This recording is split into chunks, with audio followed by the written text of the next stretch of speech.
and it's empty and waiting for us as promised. Navia is such a good person. Now that the serial disappearances case has been solved, no one's going to come after us for anything. Even without Silver standing guard, we can just completely relax. Why don't we stay and rest up here for a while? Even machines in Fontaine need to stop and recharge now and then. Oh, come on! This place isn't that bad. Besides, how often do we get to stay in an actual base? Oh, fine. Remember that detective story Paimon read before? Well, the author is about to release a new book, so Paimon wanted to buy it as soon as it came out and have a quiet place to read it. Yippee! Then it's agreed. Come on, let's get some sleep. We'll need to be up first thing in the morning to get in line and buy a copy.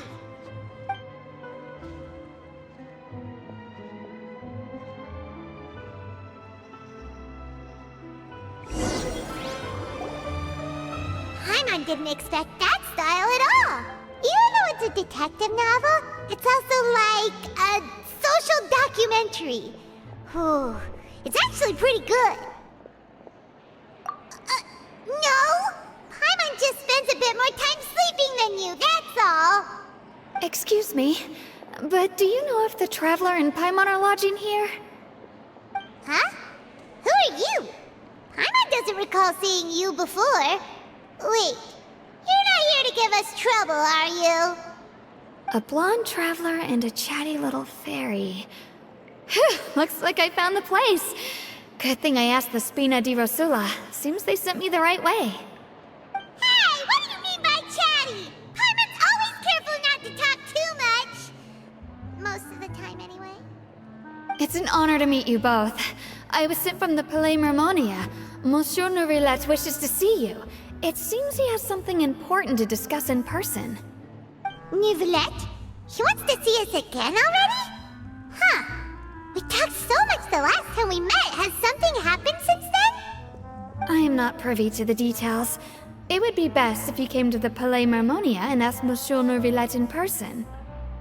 If you say so, but Paimon has a bad feeling about this. Now that I've delivered the message, I'll take my leave. Thanks! We haven't left the room for a few days, so we'll head over once we've freshened up a bit.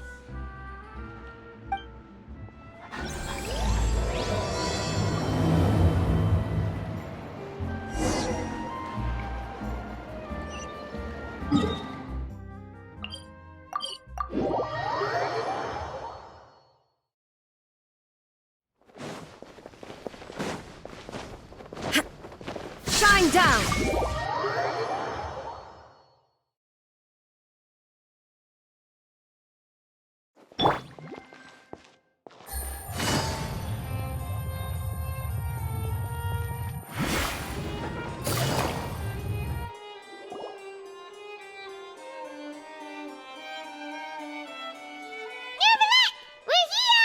Did you want to see us about something?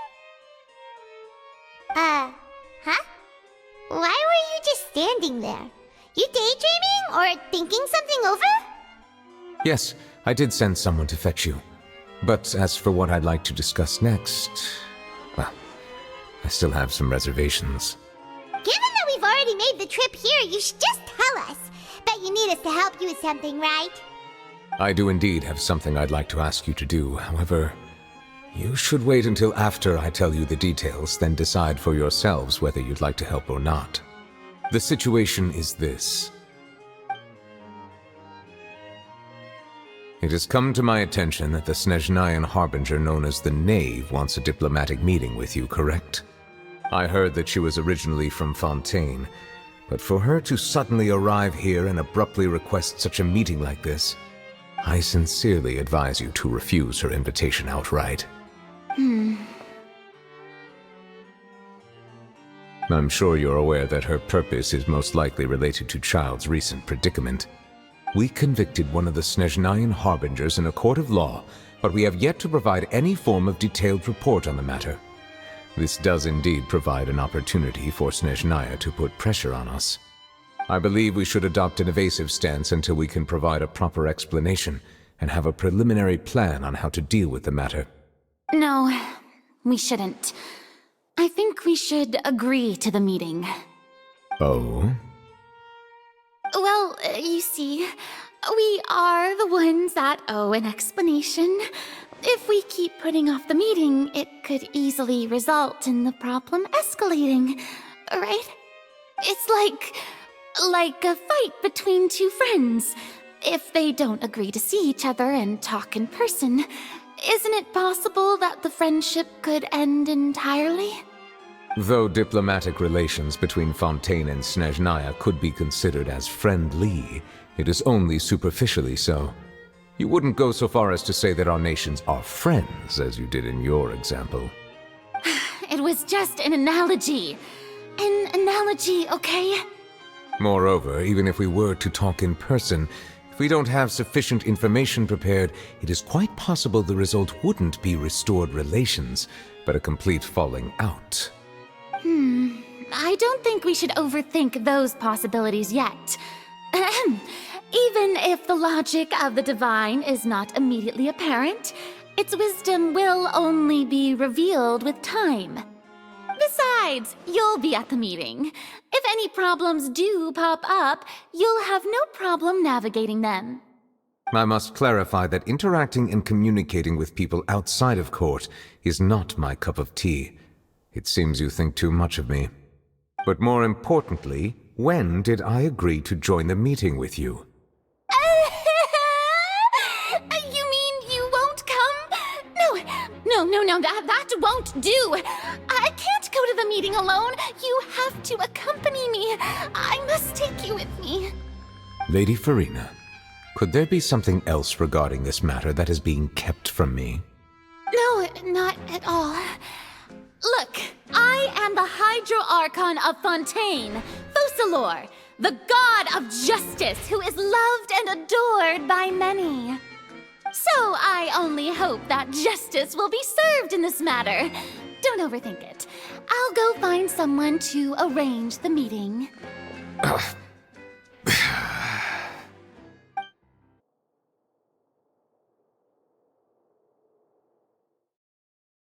Though it could officially be considered a diplomatic conference, I prefer to see our meeting today as an ordinary tea party. I assume you see it the same way, Miss Farina?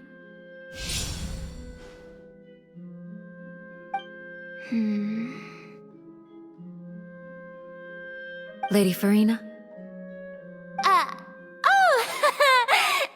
Yes, that's right. Just like you said, a tea party. I should thank you for providing the pastries. They look delectable.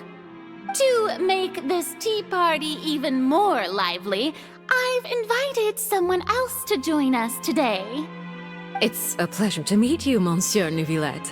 I was born in Fontaine, so naturally, there's no need to introduce the nation's revered Eudex to me. Hello. The pleasure is also mine. First, I would like to thank the two of you. I'm often away on business outside of Fontaine, and I'm told that the children of the House of the Hearth have been well taken care of by you. Oh, I'm not referring to when my children, Linny and Lynette, were falsely accused by you. Please don't misunderstand. The children of the House of the Hearth are often misunderstood, perhaps due to the reputation of the Fatui. There's no getting around that. All I meant to say is that Fontaine has been stable in recent years. The people are well off and the children lead happy, fulfilled lives. That is something truly worth cherishing, and no one wishes to disrupt such peace. Now then, you have come regarding the matter of child, correct? Well, yes. It appears the ever-busy Eudex Neuvillette doesn't wish to waste time with diplomatic pleasantries, and hopes that we can get straight to the point of our talk. Yes, as you surmised, understanding child's situation is indeed one of the goals of this trip. As we are both diplomats from Snezhnaya as well as Fatui harbingers, Child and I have always been colleagues. Were anything to happen in Fontaine, Each of us would serve as the other's attorney to resolve the issue. So now, in my capacity as his attorney, I request that child be turned over to Snezhnaya. We have a responsibility to cooperate with Fontaine and resolve what has happened to him together. The rules governing attorneys only apply before a trial has concluded. Since a verdict has already been rendered, we see the case as settled. I apologize for being unable to grant your request. An outright refusal. Very well. I respect all the rules of Fontaine's courts, just as I respect you as Chief Justice. Okay, why don't we back up a step? You don't need to transfer Child to us. I only request to enter the Fortress of Meripede to see Child and confirm his condition. It's not like you couldn't even manage to fulfill a simple request like that.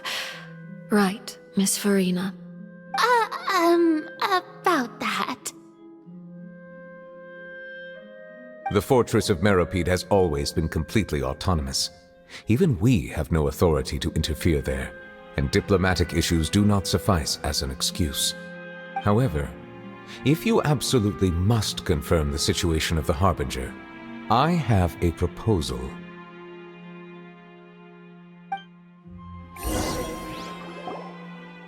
The knave showed up already? Well, Linny did say that Father will be returning soon. We didn't even know that Linny was from the House of the Hearth at the time, so we kinda overlooked that information. Yes, thank you for your kind advice. I'm well aware of the situation. I also noticed that Lady Farina acts a little odd and unnatural whenever I bring up matters related to the knave. Could the knave be threatening Lady Farina or something? If that were the case, then why wouldn't Lady Farina inform me? And what means could the knave possibly have to twist the arm of an Archon? So maybe that's not very likely. Even though Farina can act a little weird at times, she's still an Archon. In reality, this problem is even more thorny than it appears. According to reports from the Fortress of Meripede, Child recently disappeared under mysterious circumstances. The details are still unclear. We cannot rule out an escape, but there have also been no reports of him outside of the Fortress of Meripede. Special guards oversee the fortress, and its internal systems are extensive.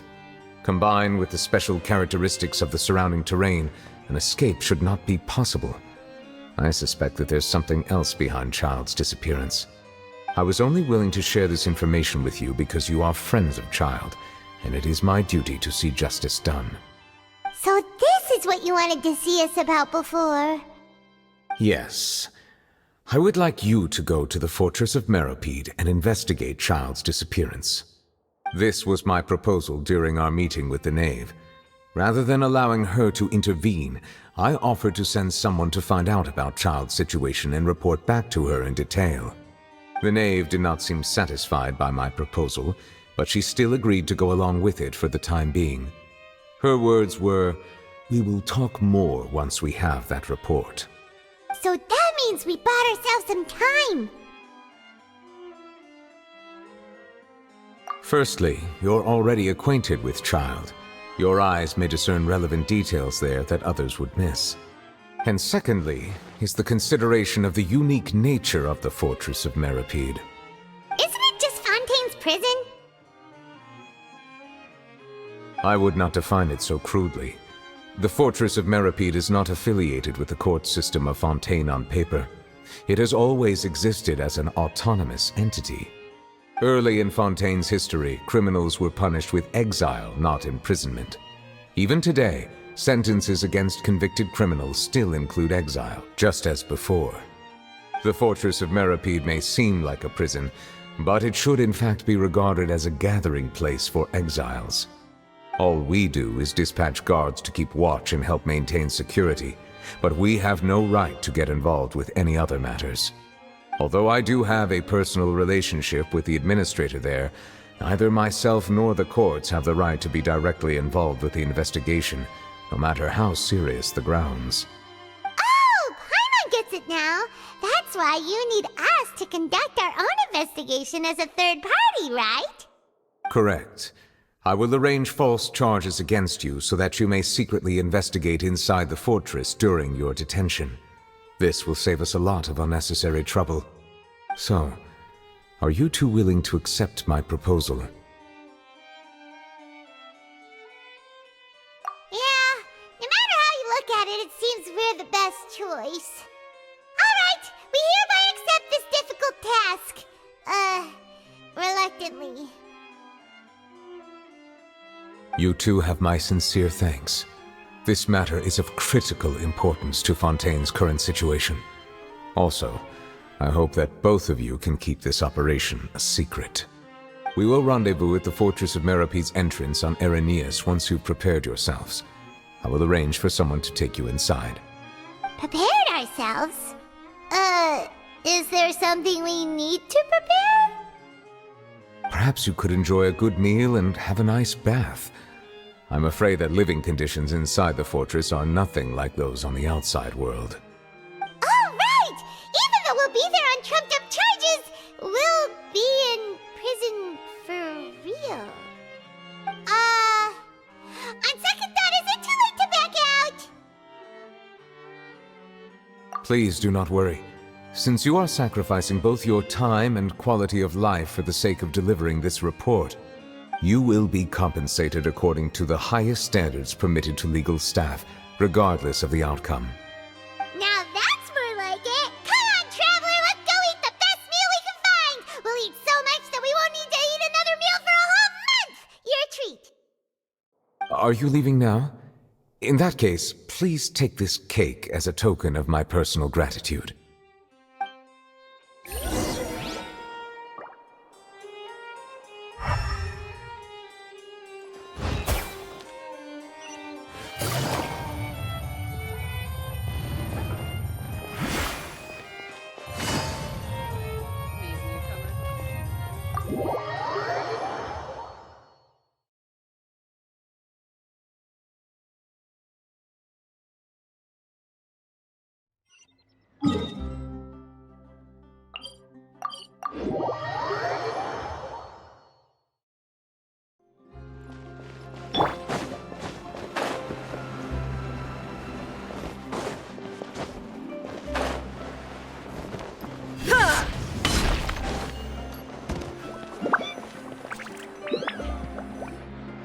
I'll have that, and that! Oh, and one of those two! Ooh, and no Fanta, thank you!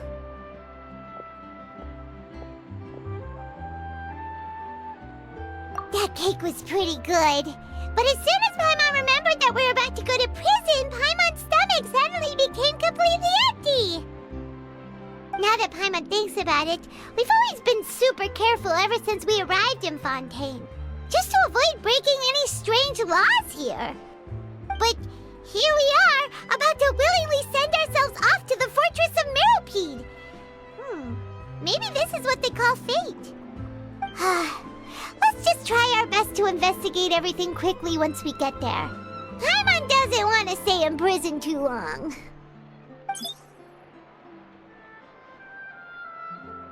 Oh, what is that I hear? Is it the taste of a breaking story? Hey! You can't hear a taste! And what are you doing here, Charlotte? Oh, don't remind me. I invited an eyewitness to a case to eat here, and I was planning to get some great material out of him. But he didn't even show up. Calm down, calm down. This is nothing new. As a journalist, you should be used to this by now. As long as you can score some juicy tidbits from the traveler, you might still be able to recover the cost of the meal. You know we can still hear you, Charlotte. Never mind. It's nothing. I just heard you mention the Fortress of Meropide. You didn't commit a crime, did you? Please tell me all about it. No way! We would never! We're just going there to...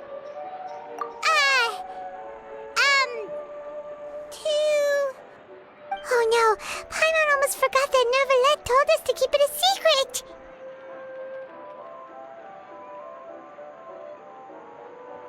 Huh? You're being arrested for that? Oh, but now that I think about it, I suppose that's not completely unreasonable. That's pretty despicable, almost as offensive as committing theft. You mean Paimon really did something that serious? Sorry, Paimon really messed up. In that case, it's nothing particularly newsworthy after all. Oh, how disappointing. Oh, right, there's still a chance. Since you're going to be at the Fortress of Mirapede, would you be willing to help me gather some material for a story? About that, Paimon doesn't think we'll have any time. Oh, it's nothing difficult. All you have to do is think of a way to get some time face-to-face with the Warden of the Fortress. He was awarded the honorary title of Duke in Fontaine. Sounds really cool, huh? Only those who have made significant contributions to the nation have been conferred this title. It's incredibly rare. On top of that, the Fortress of Mirapede has never been under the jurisdiction of the courts. Practically nobody, including journalists like me, knows anything about the person in charge there. Oh, if I could write an exclusive article about him, I bet it would sell a boatload of papers. You make it sound easy, but it really depends. Of course, I wouldn't ask you to do it for free, so this meal is on me. All right, you got a deal. We'll do anything you want. Then it's settled. The food should be here any second, right? Huh? Wait, just how much did you order?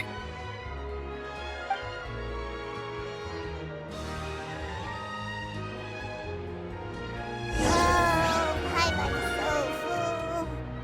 Well, guess we have nothing to regret now, so let's get going. Wait. Paimon just said something really ominous, didn't she?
You have come, just as promised. Yes, this is the one and only entrance to the Fortress of Mirapede from Irenaeus. Careful. You may want to step back a bit. Ooh, so you have to go down from here? Is the prison underwater? Utilizing both the barrier of the water as well as the fear humans have of the depths, the Fortress of Mirapede is naturally the perfect place to confine and guard criminals. But do not worry. It is not nearly as frightening inside as you may think. You will see for yourselves once you are down there. Paimon hopes you're right. Don't know about you, but just thinking about being at the bottom of the sea like that gives Paimon the heebie-jeebies. Oh, and there's one more thing. I mentioned that I have had personal dealings with the administrator of the fortress, Writhsley. He's a very shrewd fellow. Yeah, we heard about him too. He's that Duke, right? Correct. He is the highest-ranking manager of the underwater prison. Even though you are going there to investigate at my behest, it would behoove you to avoid any confrontation with him or any of his subordinates. The Duke rarely ever leaves the Fortress of Mirapede, but that does not mean he is not privy to all that is happening inside and outside the fortress. He is quiet, but not unaware, so please bear that in mind. All right, that's about all the time that we have to talk privately. I'm counting on you two. Don't worry, we won't let you down. Good. Madeline! I'm here, Monsieur Nervalet. These two are the newest convicts, I presume? Don't worry, they won't escape on my watch. Like we would try. Please follow me, you two. I'll process your paperwork for entering the Fortress of Meripede.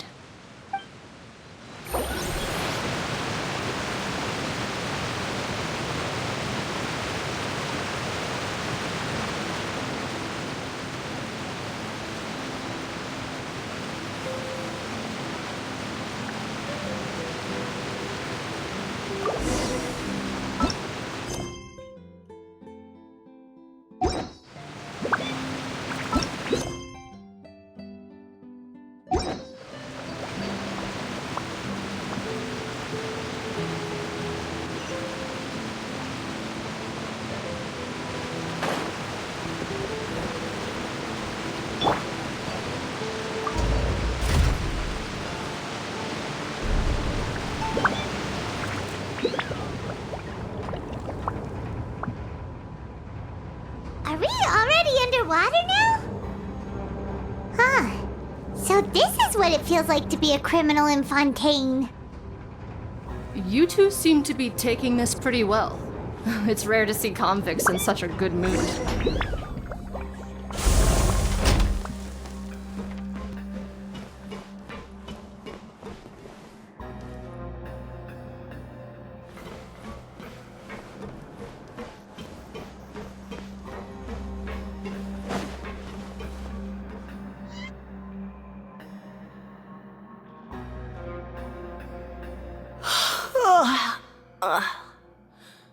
Oh, it's you, Madeline.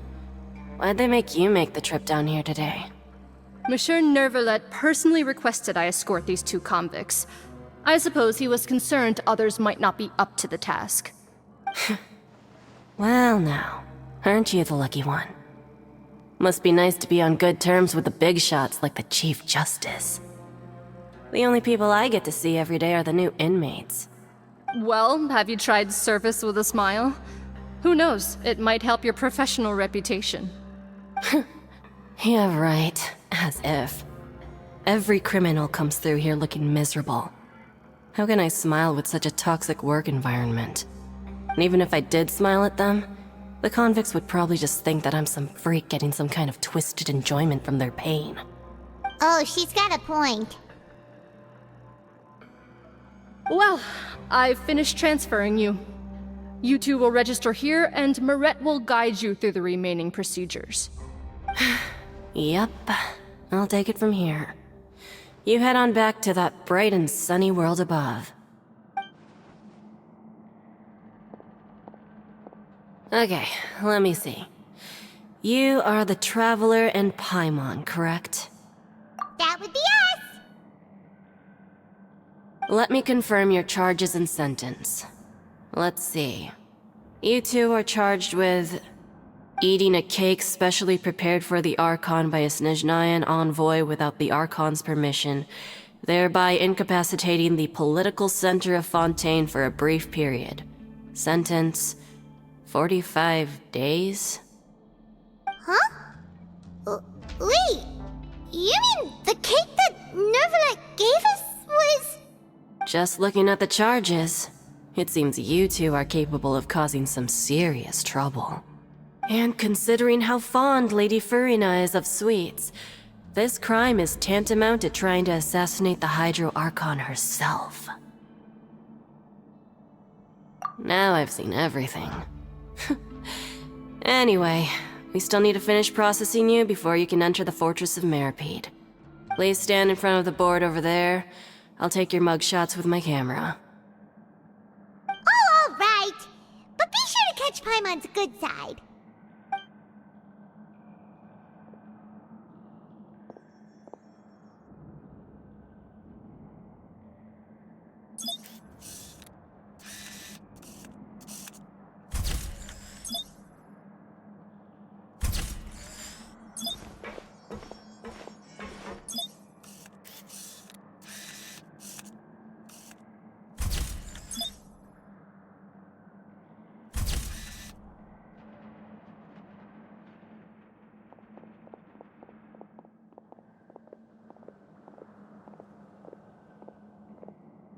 And we're done. Thank you for your cooperation. Next, someone will be along to guide you inside the fortress. Please be sure to cherish this opportunity for rebirth. Huh? Rebirth? Isn't that a little much? We're only gonna be here for 45 days! You two are the new inmates, right? Follow me. Oh, okay! Paimon is Paimon and this is the Traveler! Save it. Not like I'll remember your names. Move it.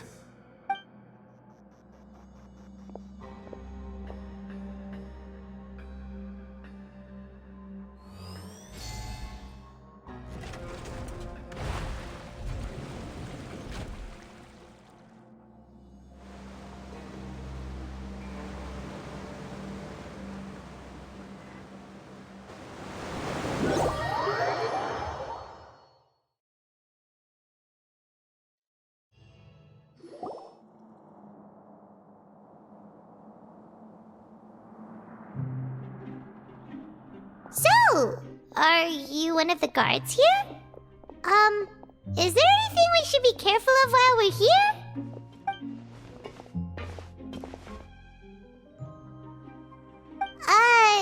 Did Paimon already ask something she wasn't supposed to? Why should I tell you anything? What's in it for me?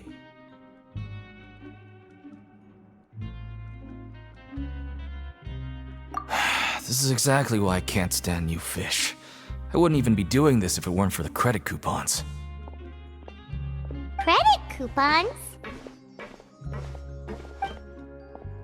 Alright, seeing as you're not the annoying kind that's getting dragged in here crying and blubbering, I guess I can tell you a few things. But next time, it'll cost you some coupons. Mora means nothing here. Here, we use credit coupons. Coupons can get you almost anything in the Fortress of Meripede. Desires? Fulfilled. You want power? No problem. Coupons can even change fate itself. So, credit coupons are a currency that can only be used here? It's not as simple as that. Like Moret said, everyone gets a chance at rebirth. No matter how much money or power you had before, it means nothing once you set foot inside the Fortress of Meripede. You have to start over and earn your coupons. Everyone starts from the same place, and you have a chance at a new, less terrible life. I guess that's the real purpose of the coupons. They symbolize true fairness and true justice. And this is also exactly why so many criminals choose not to return to the outside world, even after they've served their sentence. Oh, so that's what the Fortress of Meripede is like. Huh. Paimon was under the impression that it'd be more like a prison. It certainly ain't all sunshine and roses here, but it's also not the worst place to be. You'd better take a good look at the scenery now. It'll be the last chance you get for a while. After being away from the sunlight for so long, even the terrifying depths of the sea start to feel like home. It just stops feeling oppressive, you know? Oh, I'm actually an inmate like you two. Welcoming newcomers is a job I've picked up to earn some extra coupons.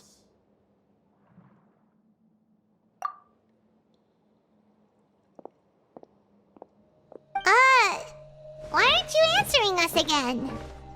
I've told you enough for free. Any more info is gonna cost you. So all you care about is Mora! Wait, no. Coupons? Almost there. It's down through here. Your turn to give it a try.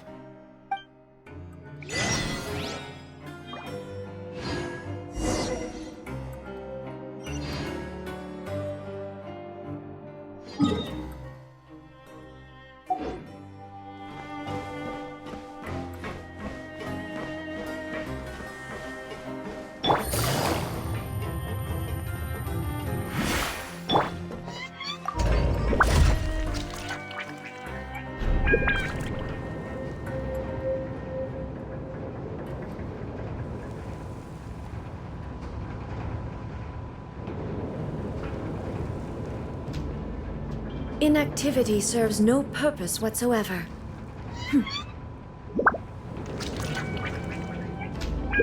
So, we're going even deeper now? Just how deep down are we? It's like a metaphor for your previous life, isn't it? Our lives weren't that bad.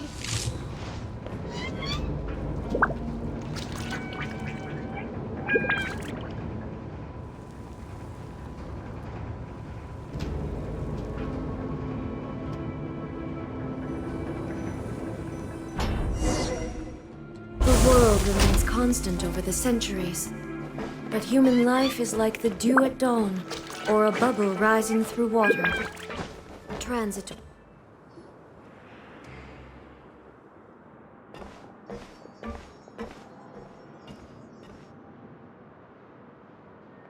So this is the actual entrance to the Fortress of Meribed?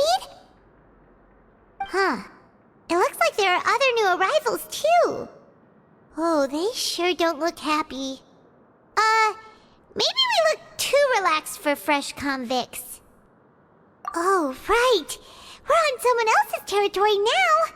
We need to think of a good way to act like criminals to get by. If we're discovered, even Nervalet might not be able to rescue us. Hey! Don't scare Paimon! Oh, Paimon's not ready for all this! Look, I don't really know you, and I have no idea what kind of crime you committed, but... You wouldn't have happened to anger someone important, did you? Someone important? Paimon doesn't think so. Wait, why are you suddenly trying to talk to us now? Now's not the time to worry about that. Anyway, it's over there, so... You just go on over there by yourselves. I've done my job, so... Good luck. What was that all about? Wait a second. Are there usually so many Gardermechs around here? They're already onto us?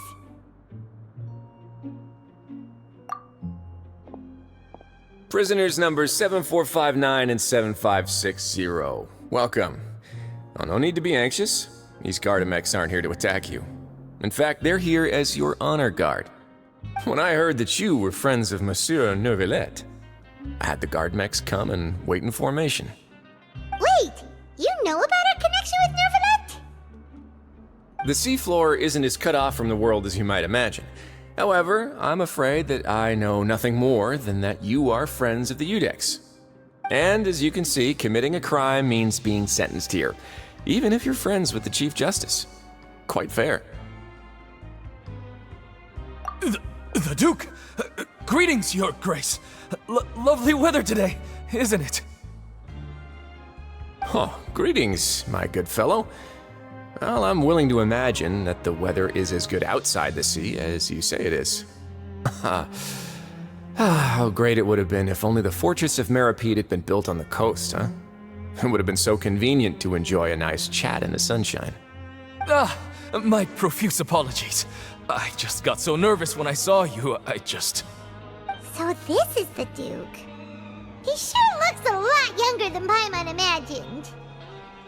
The Traveler and Paimon, correct? Mr. Deacon here was responsible for your welcome. I trust you were satisfied with his guidance?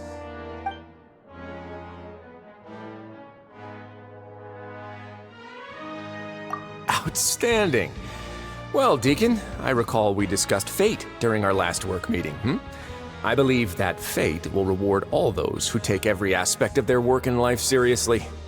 When you return to your bunk, you'll find the guards have issued some extra credit coupons to you. Oh, thank you. Thank you, Your Grace. Oh, and you too.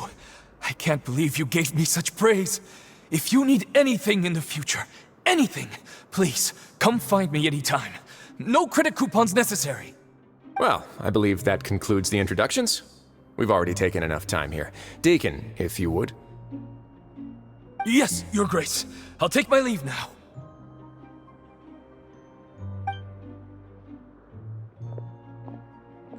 Please, follow me. To make you feel more welcome, I'll show you around the various facilities of the Fortress of Meribed. I hope it'll help you adjust to life here. He's going to personally give us a cure? Huh. Paimon can't figure out what this guy's thinking at all. No wonder Charlotte's so interested in him. He's one of those mysterious types. Alright, let's keep up with him.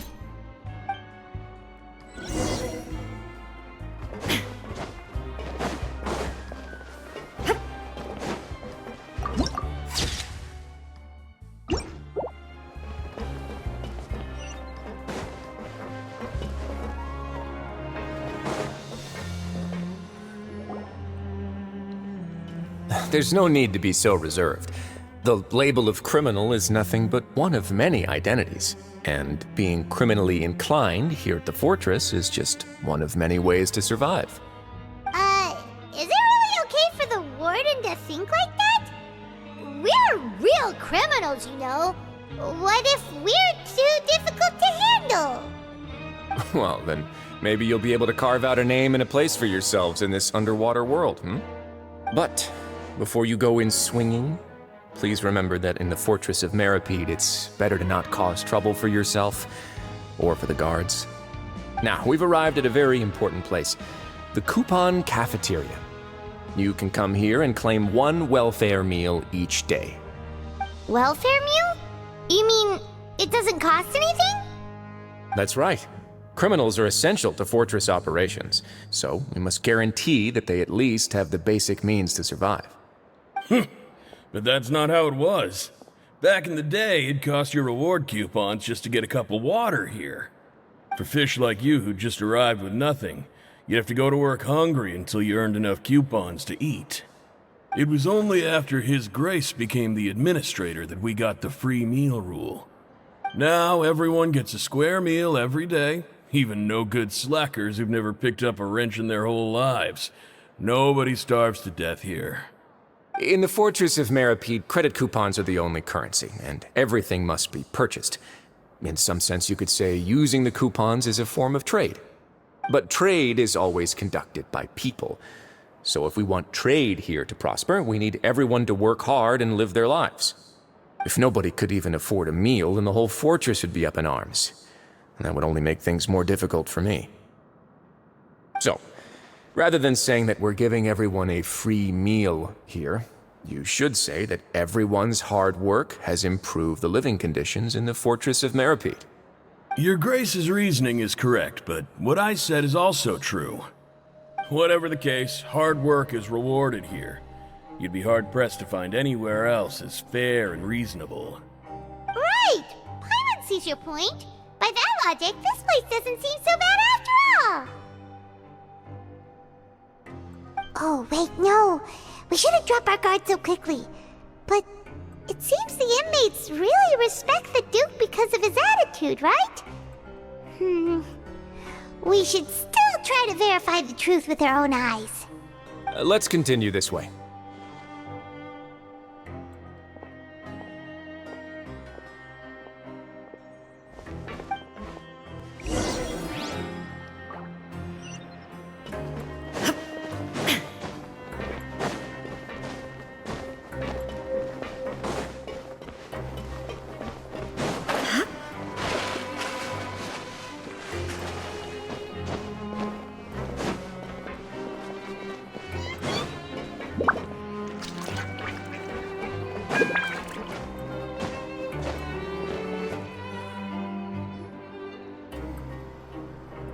This place is known as the Pancration Ring.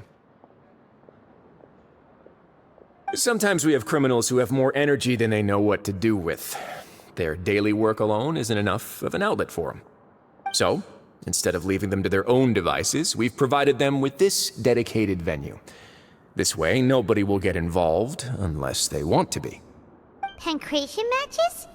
And you can earn extra coupons? Oh, what do you think, Traveler? Interested?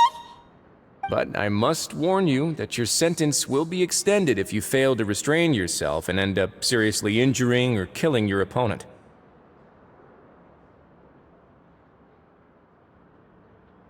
So, did you set this place up too?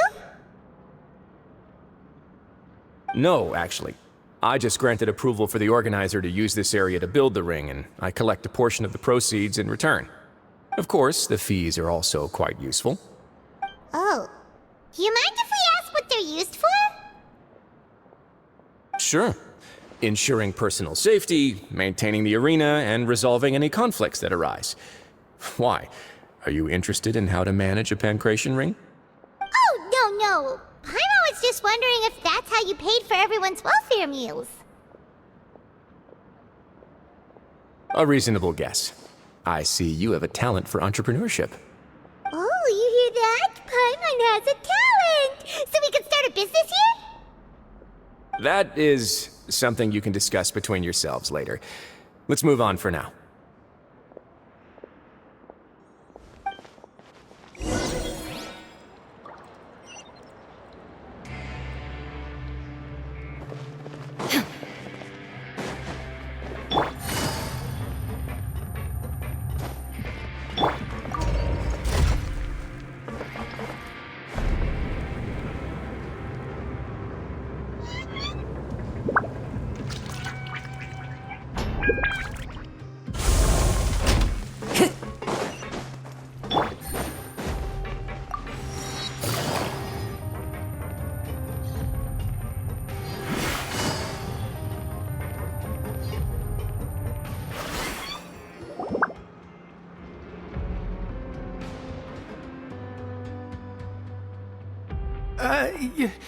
Your Grace. Good morning. I mean, good afternoon. No, wait, what time is it again? What time indeed? Time waits for no one, so it's best to keep an eye on it. My apologies, Your Grace. Jeez, that guy's so nervous he almost forgot to breathe. Sorry, forgive my manners. These are the dormitories, which is where inmates sleep. The guards will inform you where your bunk is later. In the Fortress of Meripede, criminals usually spend most of their time in either the production zone or the sleeping areas. The production zone? What does it produce? Is that where we'll be working? Not necessarily. Though working in the production zone is the most reliable way to earn credit coupons. If you have other skills, you can skip your shifts to earn them in other ways. Wow. Wait, you're the manager of this place, and you're just telling us to our faces that it's okay to skip work? The fact that the Fortress of Meripede has continued operating completely autonomously is proof enough that most people are willing to work honestly and earn a stable income. As for what we produce, many of the clockwork machines seen all over Fontaine originate from our workshop. Therefore, the Fortress of Meripede is not only a place where criminals serve their sentences, but also a giant machine factory. There's no need for me to get into specifics about the production process now. You'll experience it all firsthand when you report for work tomorrow.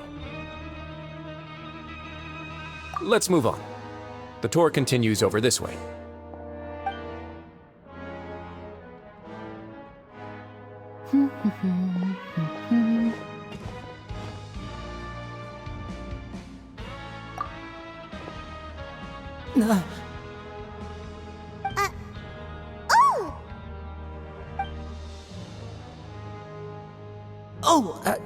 You really scared me there. I didn't expect to see you here, Your Grace. I thought maybe I was so tired from work that I was starting to see things. The only thing you should be seeing is the work in front of you. Stay focused and keep up the pace. Oh? Is something the matter? It's nothing. Paimon's just worried about how hard we'll have to work tomorrow.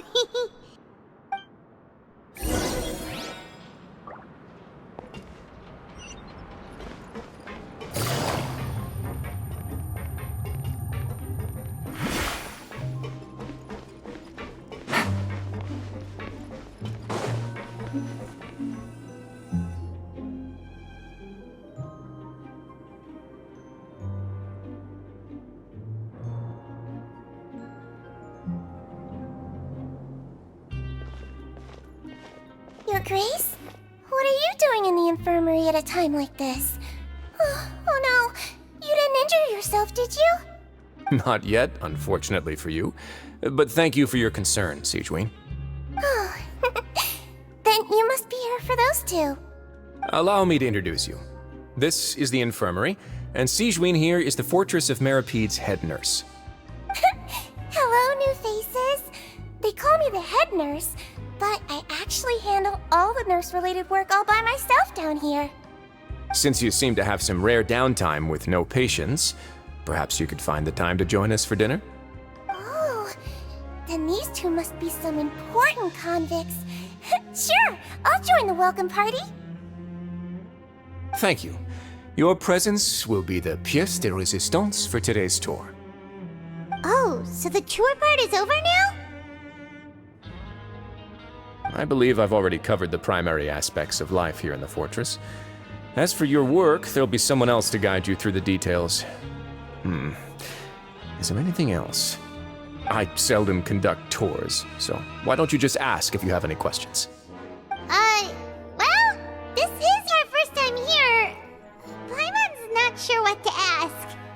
Then let's head back to the coupon cafeteria. Maybe a meal will help you think up some questions. You should at least try to be excited. Our free meals are actually pretty good here.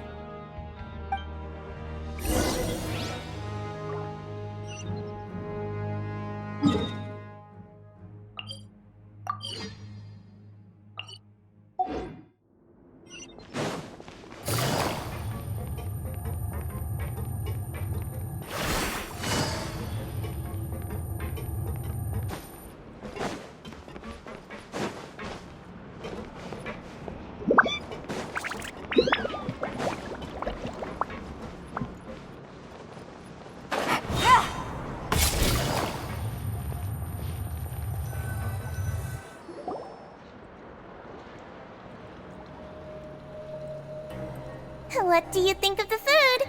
Does it meet your expectations? Wow, it looks delicious! Neverlet made it sound like living conditions in the Fortress of Meripede wasn't very good. Who would have guessed that criminals get to eat tasty food like this every day? Oh, isn't that the meal box that only super lucky people manage to draw? Seems like you two are quite fortunate. It actually has nothing to do with luck in this case. I had a word with Walsey, so you didn't have to draw lots like everyone else. Oh, you mean the meals are random? Yes, what you get to eat depends completely on your luck. You could say that it's a distasteful little game that Chef Walsey likes to play here in the cafeteria. Paimon knew it! If criminals got to eat tasty food like this every meal, the crime rate in Fontaine would skyrocket for sure! Excuse me, did I hear you mention Nervulette just now? I've been wondering how he's doing. Is he busy with work? Has he been taking care of his health? He seems healthy no matter how you look at him, but he works so hard all the time, so it must be really tiring. It sounds like he hasn't changed a bit. Looks like you can stop worrying so much, Sigewinne. Oh, that's good. But I still feel like it's been too long since I've heard any news about him. No news is good news. Maybe next time I've got something to discuss with him, I can invite you to accompany us. But isn't the Fortress of Meripede independent from Fontaine's court system? What do you two have to discuss? Well, we provide all kinds of mechanical products for official use, and some essential goods have to be obtained from the overworld, so we naturally have to stay in touch about this and that. Monsieur Nervulet's character is unimpeachable. No matter the question, you can discuss it openly and freely with him. Talking with him feels quite effortless. In light of that, I am quite willing to go out of my way to show respect and accommodate him. In fact, right now, I'm treating you two as guests invited by Monsieur Nervulet. But unfortunately, I can only do so until the end of this meal. After this, you two will just be inmates here. You're very welcome. Well, your new life awaits.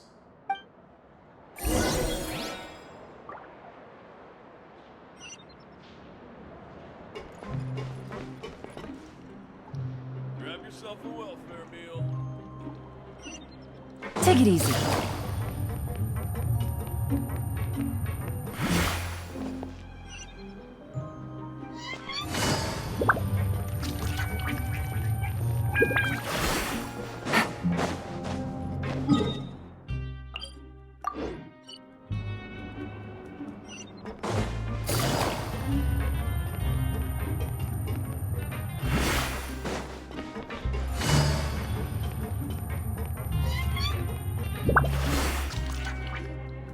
Traveler and Paimon, right?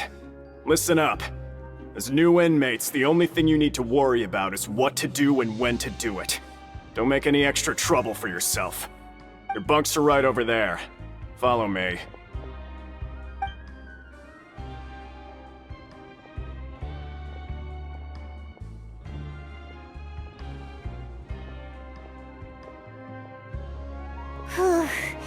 So this is where we'll be sleeping from now on.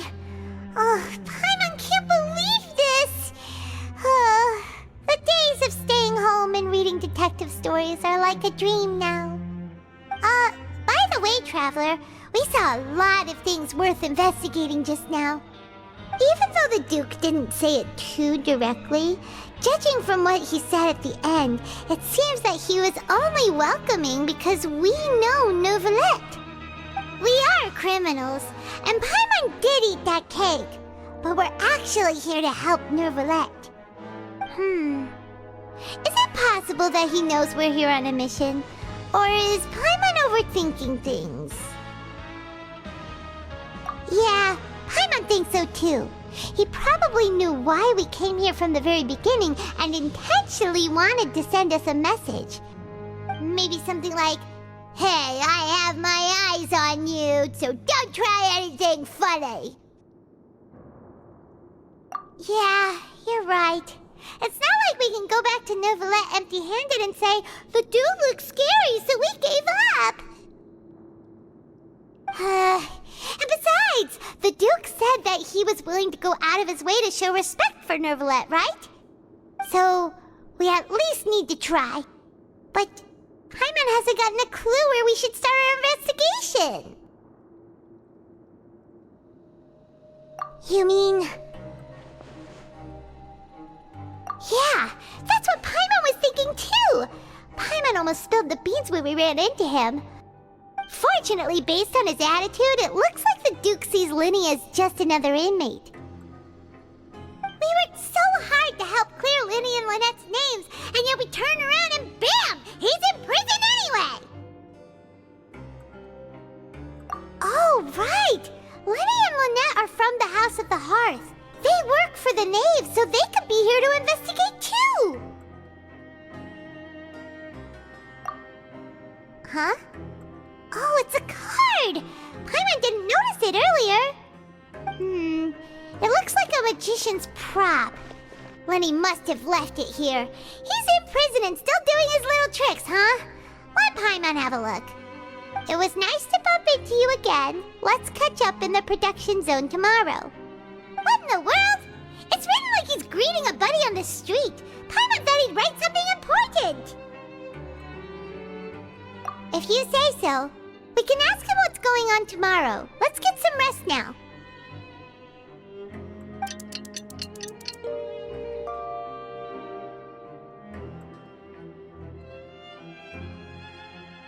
Hey, you're finally awake! Well, it's Paimon's first day as a prisoner. Last night, Paimon dreamed about getting interrogated by the guards until Paimon told them everything, and then Paimon woke up. Hey, come on! It's just a dream, okay? Paimon wouldn't really squeal. Maybe? Hey, lazy bones! What are you still doing here? If you don't want to starve, then get yourselves over to the production zone.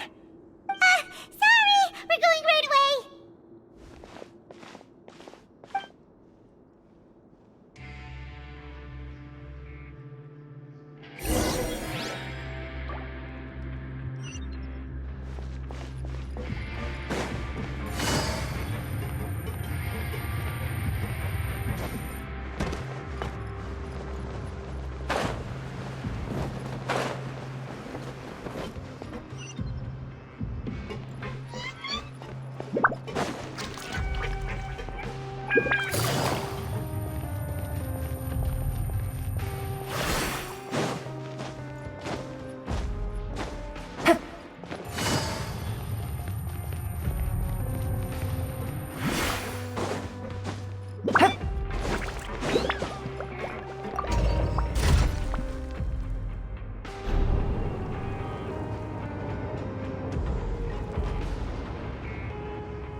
Whew, good roll. Alright, maybe I'll take one more day off, and knock out the rest of the work once I'm feeling up to it.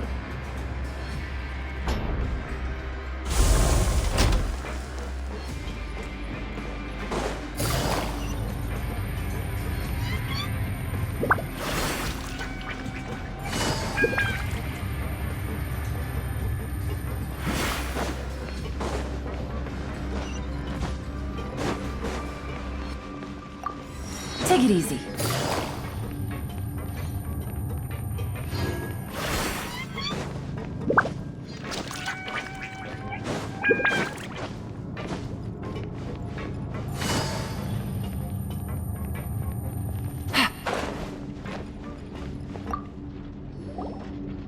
Ah, you must be the catch of the day. Looks like you've got some luck getting assigned this space. Yep, we just arrived yesterday and... Don't interrupt me when I'm speaking! Yes, sir. Listen carefully to my instructions. I don't want any mishaps. Every machine here is worth more than the both of you. Working around these machines can be very dangerous. Do your job well, and you can eat in the cafeteria after your shift. Get sloppy, and you dine in the infirmary. Anyway, the Fortress of Merope doesn't want to lose a single one of its machines. And it also doesn't want to waste the production potential of any inmate. You got that? Got it! Your job is to use the machine over there to process widgets. Watch carefully, and make sure you step on the pedal at the right time. If the machine gets jammed, then give it a little maintenance with your fist. Here, take this. Bring me the processed widgets, and I'll give you some credit coupons in exchange.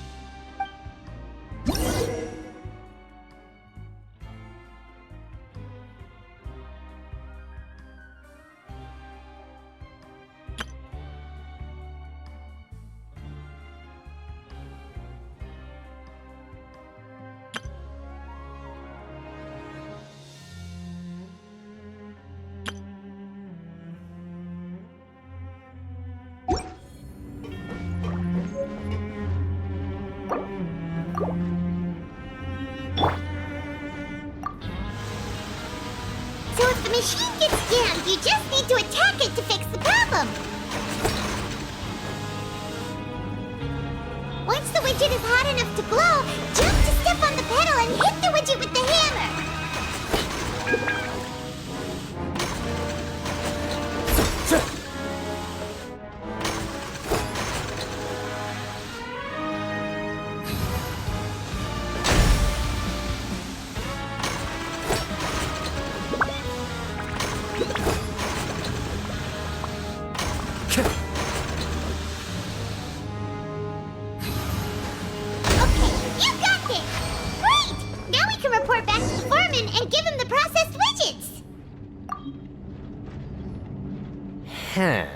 This one is tolerable. Though since the processing is done by machine, the product is all pretty much the same anyway. Alright, I'll pass you for now. And we'll count up how many credit coupons you've earned.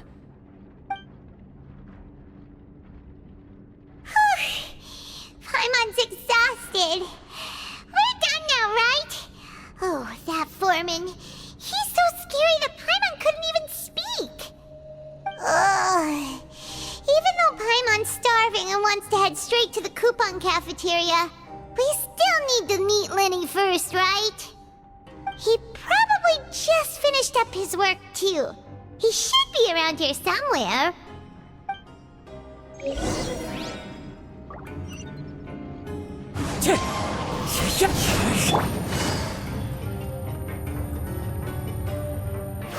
Lenny? Mr. Magician? Where are you? Oh, this had better not be some disappearing act. He doesn't seem to be around here. Let's try looking somewhere else.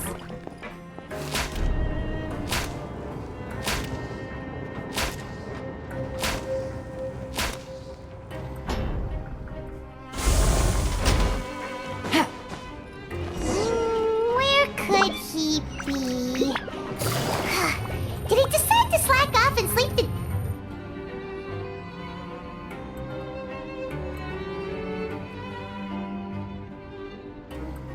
Hey, over here. Oh, you scared Paimon! How did you appear out of nowhere like that? Oh, you scare so easily now? Is there something worrying you these days? You little... The only thing we're worried about was trying to find you. Sorry. Come over here and keep it down.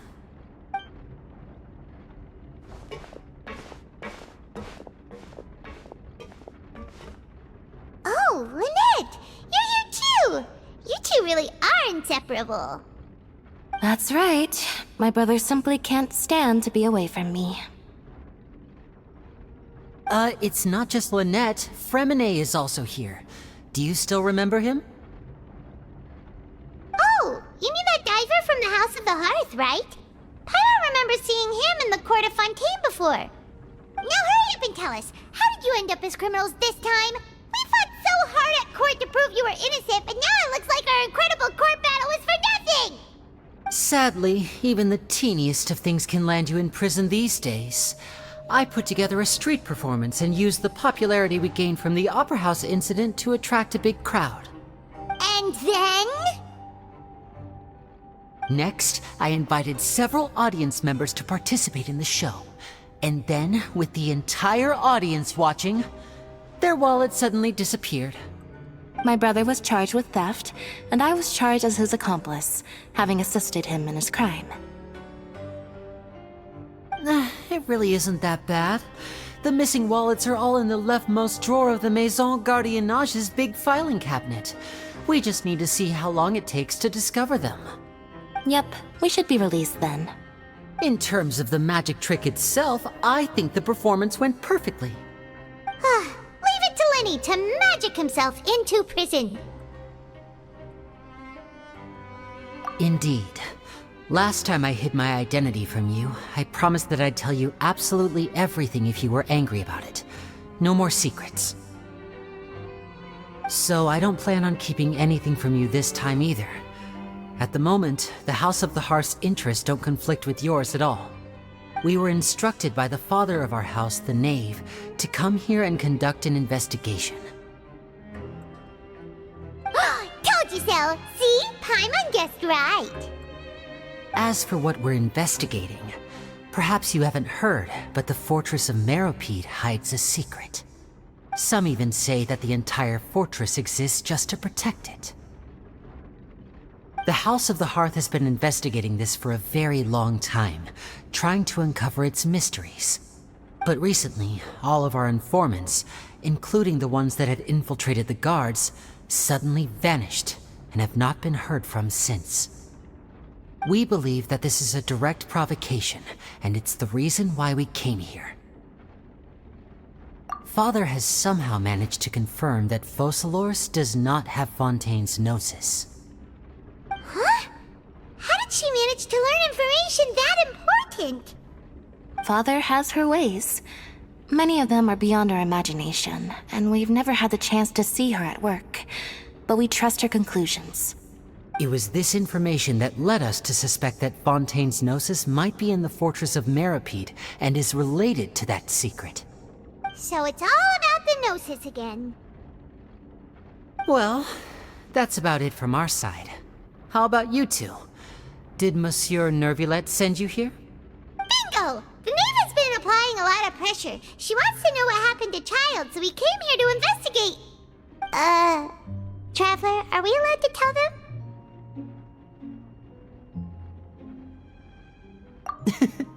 You don't need to worry too much about that. She's just asking for a report on Master Child's predicament as a means of pressuring you. Father used this situation as a pretext to negotiate with two high-ranking officials in the court of Fontaine. She actually just wants to be able to make concessions on this matter for gains elsewhere, almost like a bargaining chip. Sometimes you need an excuse to do things you otherwise couldn't.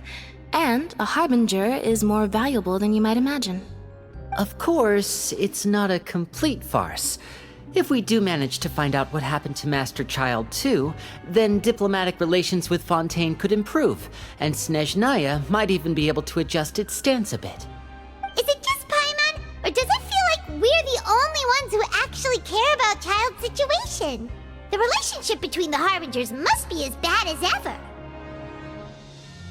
I wouldn't go that far. Father just has different standards than we do when it comes to what can be sacrificed for an advantage. By the way, I have a suggestion. Why don't we team up? Even though we have different objectives, we're both here to investigate the Fortress of Meripede. It would be more efficient for us to work together. As you know, the House of the Hearth has many reasons to seek the Gnosis, but our highest priority remains resolving the prophesized crisis. You can trust us on that.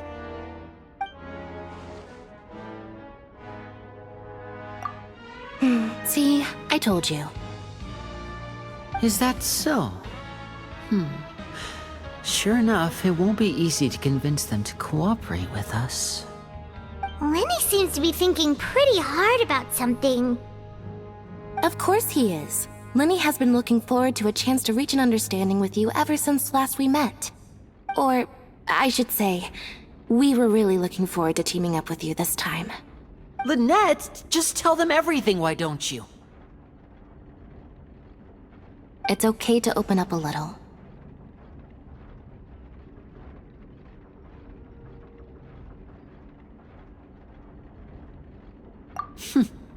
Very prudent of you, and consistent with your behavior since we first met. That's reasonable enough, and I agreed to cooperate on these terms as well. I was prepared for the worst, but you were actually more agreeable than I anticipated. All right then, there's no time to lose. I have some information to share, so listen carefully. Since Lynette and I arrived here, our investigation uncovered the fact that the Fortress of Meripede has a forbidden zone. Most people just clammed up and wouldn't talk, but after asking the right questions, we were able to confirm the existence of the forbidden zone from the guards. You should be aware of that while you're investigating. A forbidden zone? Could that be where the child disappeared to? You're right, we'll definitely keep that in mind. Good. That's the most suspicious thing about the fortress that we know of so far. We have a few other unanswered questions, and we'll be investigating those as quickly as we can. Anyway, I hope you find our information useful at least. Oh, look at the time. You two must be hungry. You should go to the coupon cafeteria and get something to eat. I'll use my cards to get in touch with you again in the future. Oh, that's just what Paimon wanted to hear! Paimon's starving after all that work today. We can talk more about the investigation later. Let's go get some grub!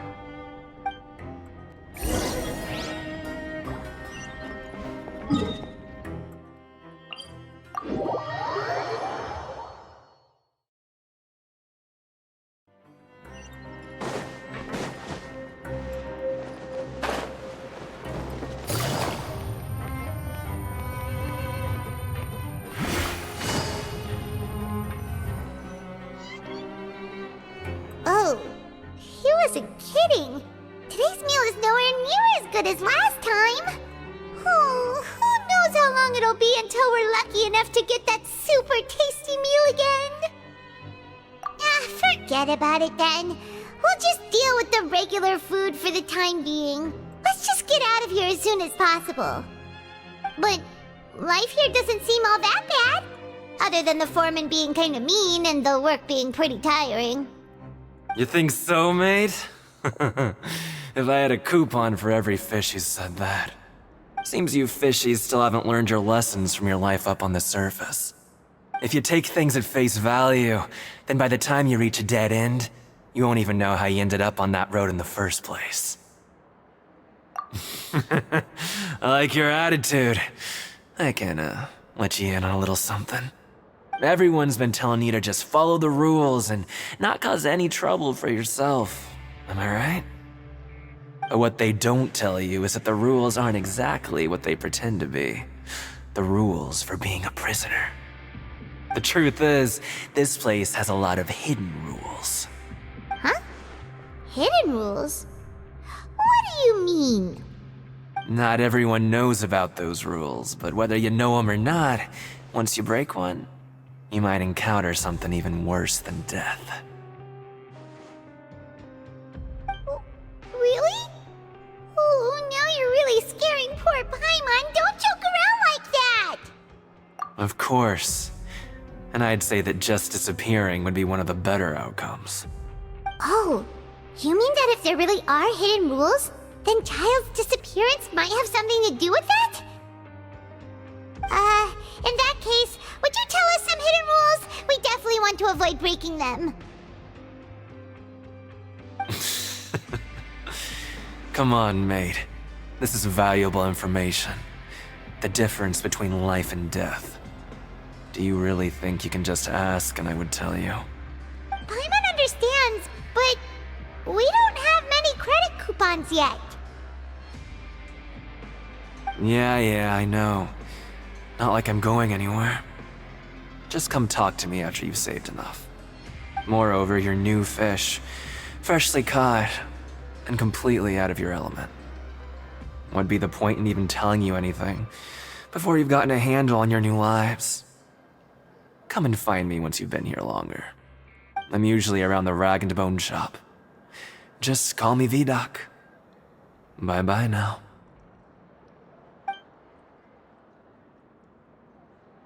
He left. Just like that. Huh.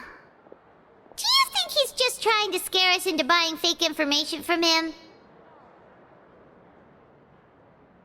Yeah. It might be a good place to start in our investigation. Hidden rules, huh? But, like he said, we don't have any coupons and we're still not familiar with this place. Oh, there's nothing we can do about it now. We were so busy talking, we almost forgot to eat. Even if it's not the best, it's probably better while it's warm. Come on, dig in before it gets cold.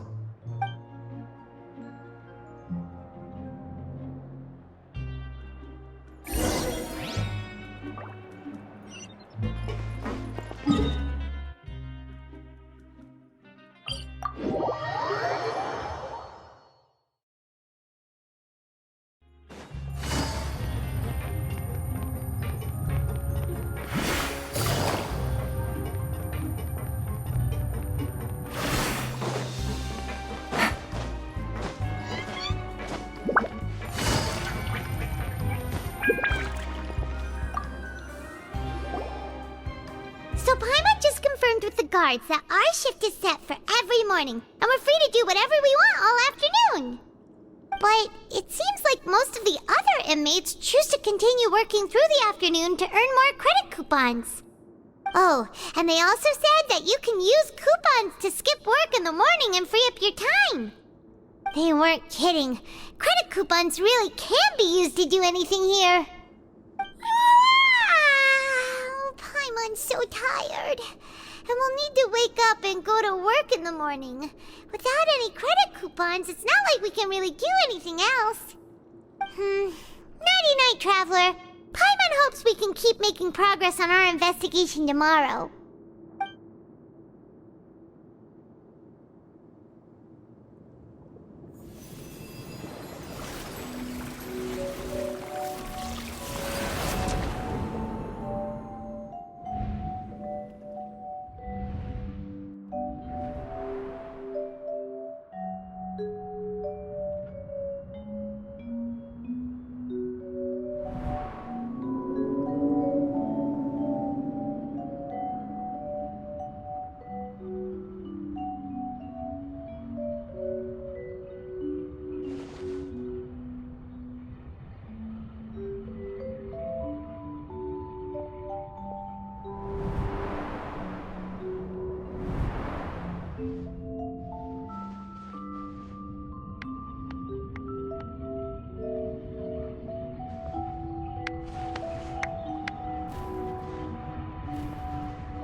What's wrong? You seem to have something on your mind. Did you dream about something last night? Is that even possible? Unless it wasn't an ordinary dream?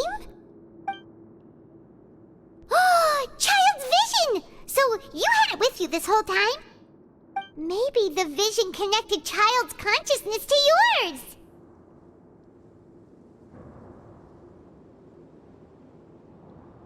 And our investigation has its first major breakthrough! Good thing you brought the vision with you here.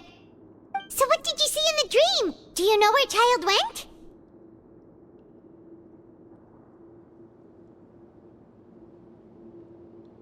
Huh. Okay. Well, hopefully it'll be a bit more helpful in the future. What's more important now is that it's the start of another new day as prisoners! Let's do our best to earn more credit coupons! What's the plan for today?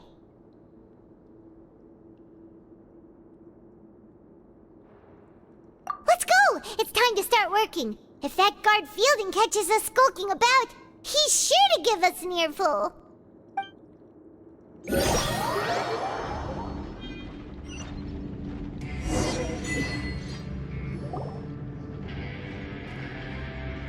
Look who decided to show up! Get your butts in gear and get to work. Time's a-wasting. Good, here you go. Remember to give me the widget once you've finished processing it.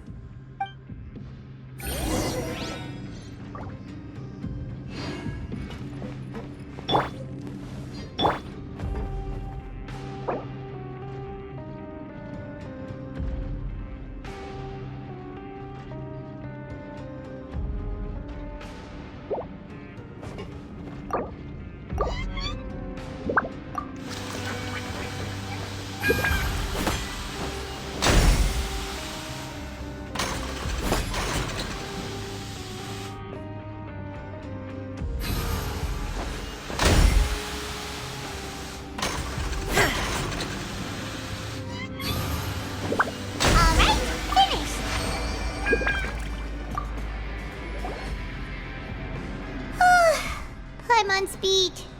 But after so many shifts, it seems we're really getting the hang of it now. Hey there, fellow shift mates. I saw you finished your work, so I thought I'd come over and say hi. Oh, hey there! We've seen you before. Your assigned workspace is really close, isn't it? That's right. The name's Rowan. This past few days, I couldn't help but notice the new faces working nearby. I guess we were destined to meet. I've been working here for almost 15 years. Even the foreman, Grainville, always calls me Chief. Whoa, you've been working here a long time, Chief. Hey, not so loud. If there's anything you'd like to know, just ask me. I know the work here in the production zone better than the back of my hand. All right, Chief. We'll be sure to come to you first.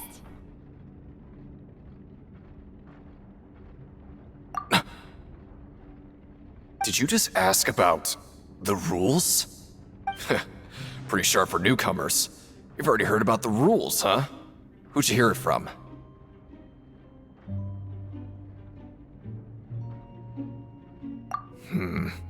Alright.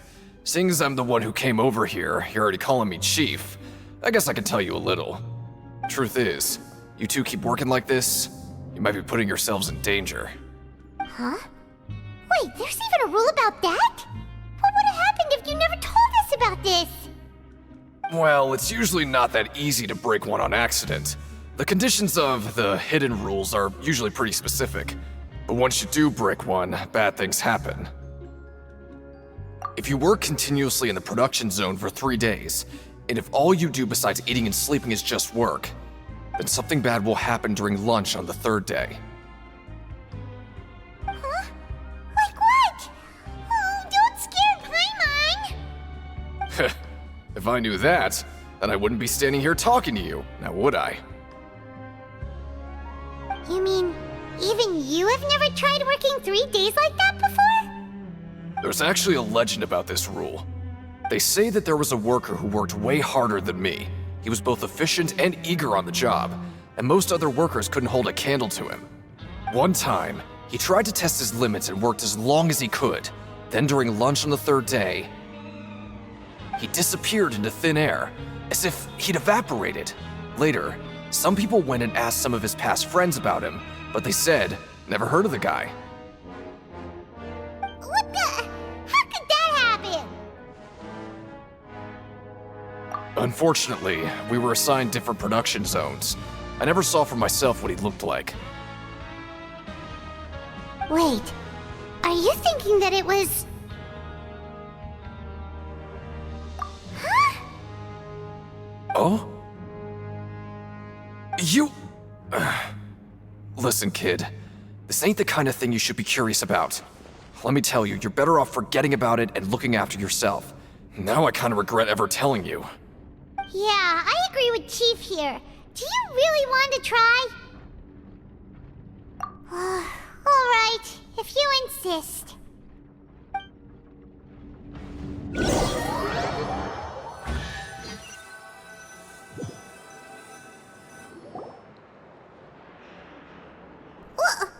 What is this garbage? Ooh, it looks disgusting! Oh, Paimon misses your cooking now. What would you like to do this afternoon?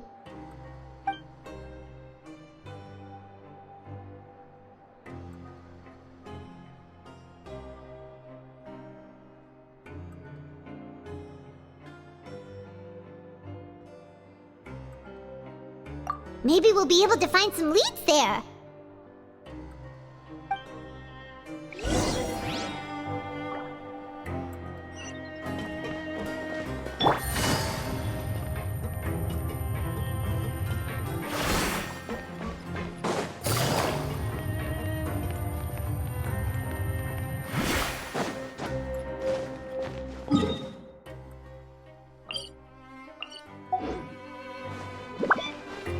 Take it easy.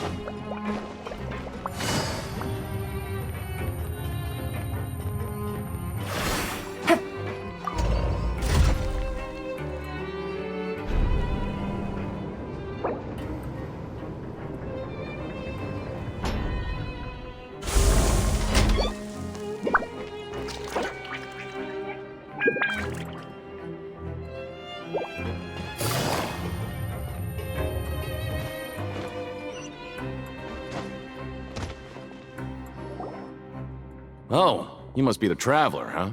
Sorry, mate, but competitors as strong as you are prohibited from participating. I don't make the rules, mind you, but I was given very specific instructions. Even convicts value their lives, don't they? I hope you can understand.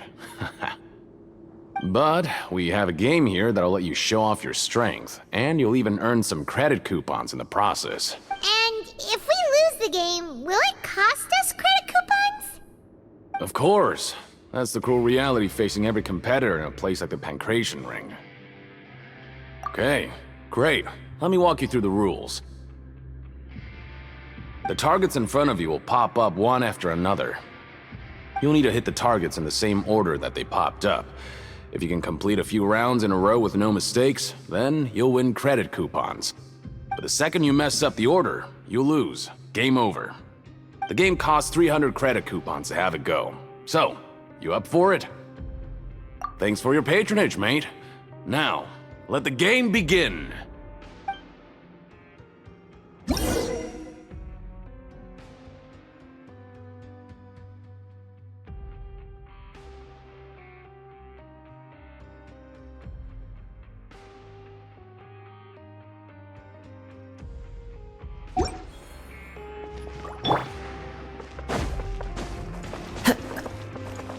Okay, do your best to hit the targets, just like Colin said!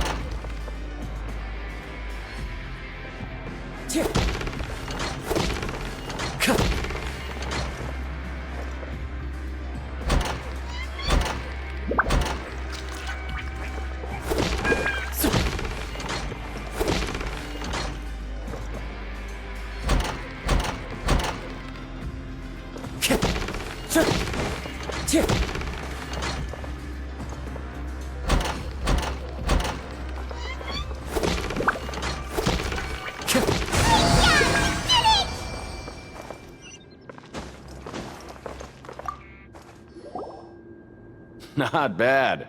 Not bad at all. Here, the coupons you won. Be sure not to lose them.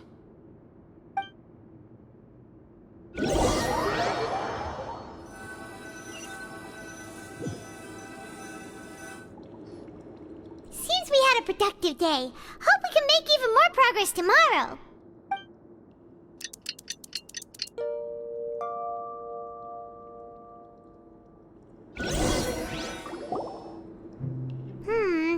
Maybe we can make some progress in our investigation today. What do you have planned for us?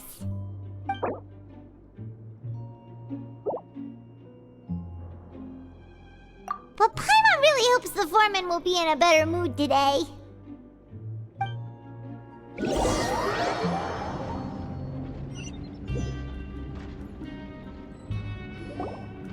Look who decided to show up! Get your butts in gear and get to work. Time's a-wasting. Oh? What's with suddenly wanting to work so hard? You need coupons that badly? Sure. Let's just say we really want to test our limits.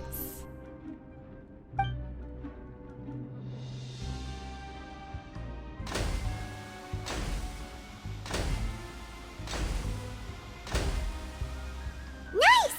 We did well today. Let's keep it up!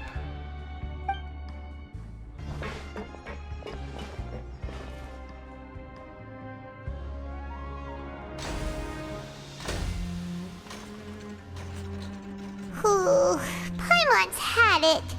Who knew that processing these widgets would be so tiring?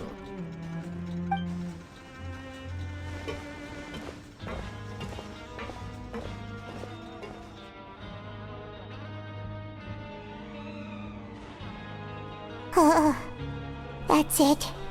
Paimon doesn't even have the energy to talk anymore. Is it time to eat yet?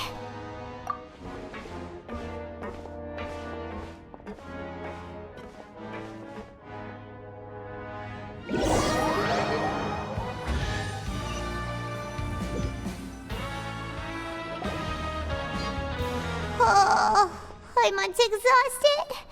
It's just work, and more work. Paimon's little body can't handle this much longer. Wait a sec. Now that Paimon thinks about it, haven't we been working non-stop for 3 days now? And now it's lunchtime. Oh, Paimon feels a shiver going down her spine. What's going to happen? But it doesn't seem like anything's changed at all. And we made it to the coupon cafeteria safely. Are the so-called hidden rules only a rumor after all? Well, there's no use to just guessing all day. Paimon's stomach has been grumbling the whole time. Let's just eat already. Paimon wonders what we'll get today. Maybe we'll get the super lucky meal. Wait, what? What in the world is this? What's with Paimon's food? And yours is the same. Is this stuff meat? But it looks and feels so bizarre. What kind of chef would make food like this? What do you think is going on? Is this the bad thing that Rowan was talking about? No, stop right there. Paimon gets what you mean, just don't say it. Hey, isn't that Woolsey over there? He must have made the food, right? So let's just ask him about the food and be done with it. Hey, Woolsey, have a moment? What is it? I'm about to go report the numbers for today's free meal, so you'd better make it quick. It's about the meat in our meals. Look, does it seem normal to you? The meat? Oh, that. Looks perfectly fine to me. Totally normal. You better hurry up and shout out. How could this be fun? Hey, don't leave! You barely even looked at it! Hey! What should we do now? Woolsey wouldn't even give us the time of day. Is he trying to hide something? Yeah, looks like we have no other choice. Paimon was positively famished a minute ago, but now she's lost her appetite. What would you like to do this afternoon? Since we have time now, let's focus on investigating some more.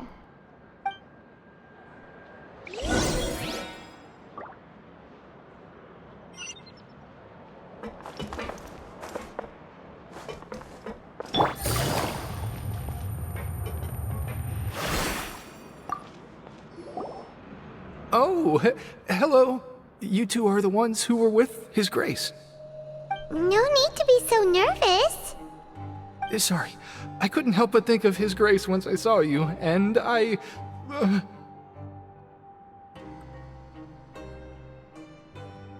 Well, it's hard to say.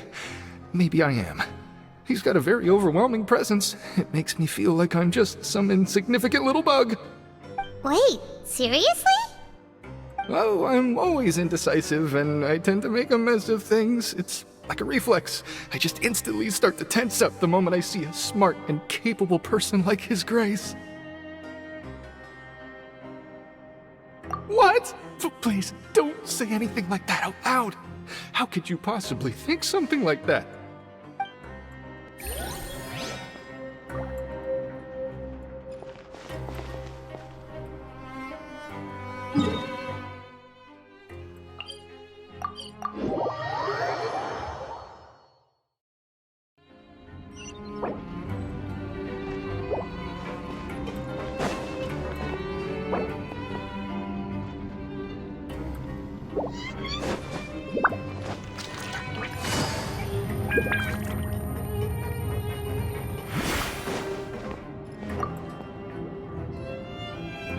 Hey!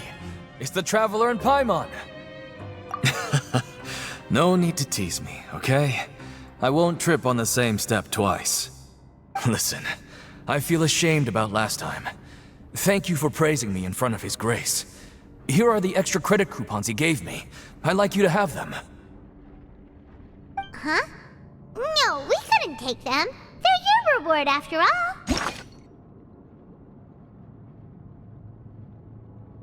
But when I was welcoming you, I didn't do anything but give you the stink eye.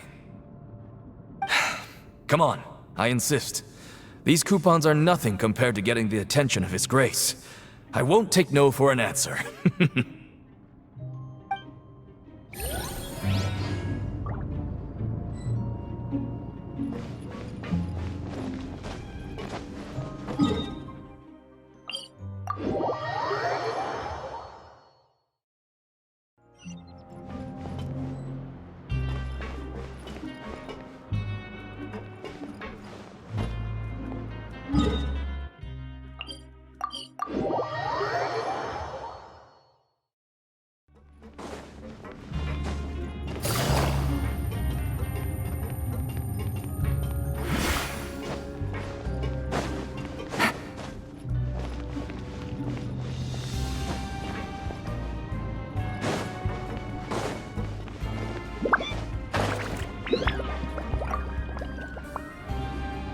Siegewing?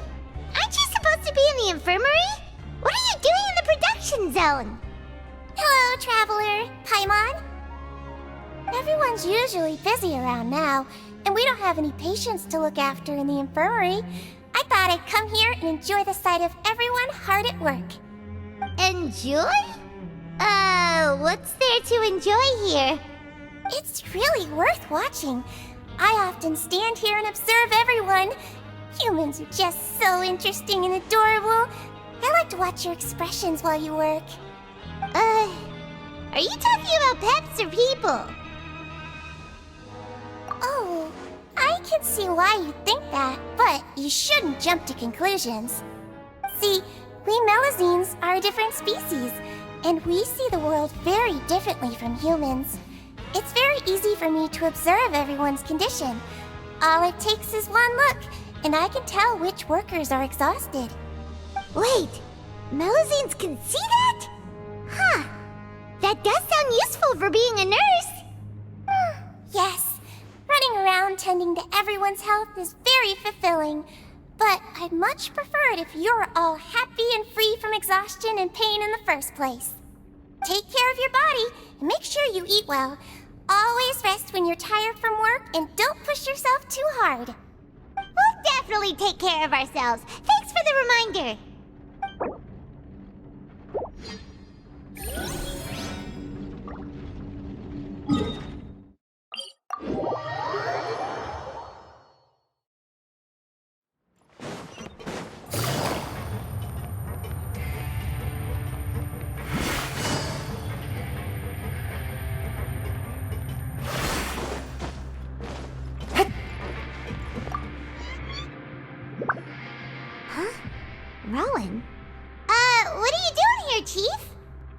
I was injured a bit just now.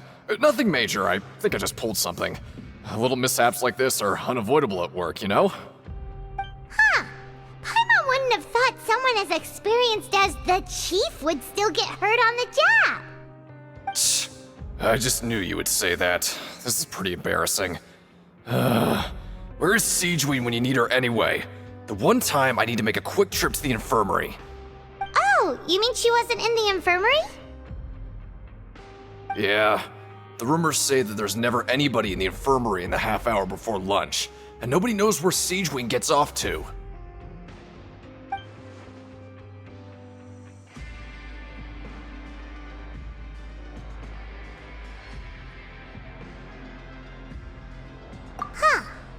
That's actually really strange. Siegewein's always super dedicated to her work. Where else would she possibly go? Forget it. I can take care of a small sprain like this on my own anyway. No need to trouble her.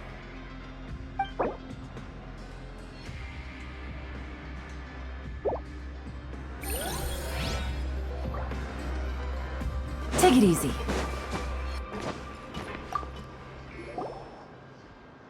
Oh, wonderful. I was worried that you'd be busy trying to earn reward coupons all the time, but it seems like you haven't neglected your investigation work after all.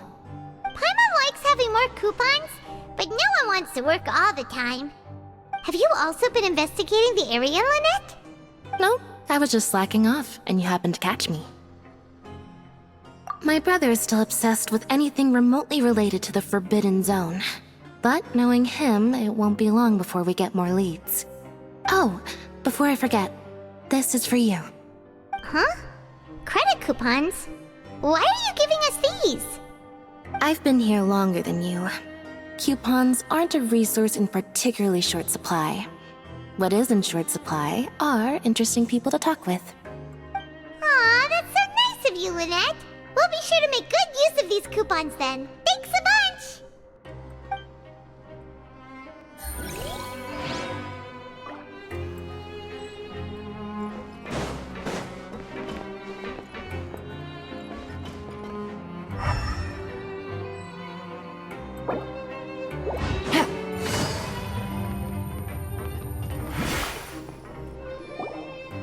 Hey, look! There's something here! Looks like a research notebook. That suspicious guy peeking into the infirmary just now. Are they a fan of Siegewein? He must have dropped this. Let Paimon read it real quick! The Melusine perceive the world very differently from humans. As a result, their sense of aesthetics and beauty is also very different from that of humans. This must be taken into consideration when giving gifts. Whoa, this all sounds pretty serious. He sure did his homework.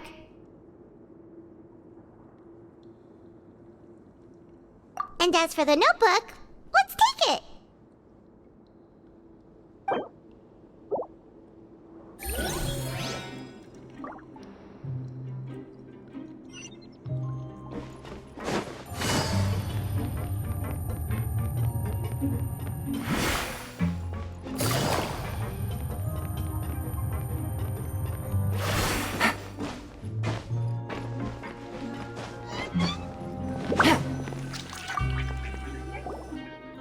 Oh, you want to stop investigating and go rest? Okay, you should rest up. We'll be back at it tomorrow. So after working a few days straight, we got some strange meat in our lunch. What was that all about? Has our investigation turned up anything useful recently?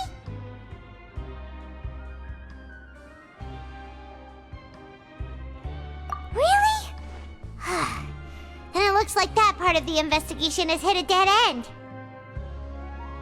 Well, we'll keep searching for more clues tomorrow. Good night, Traveler.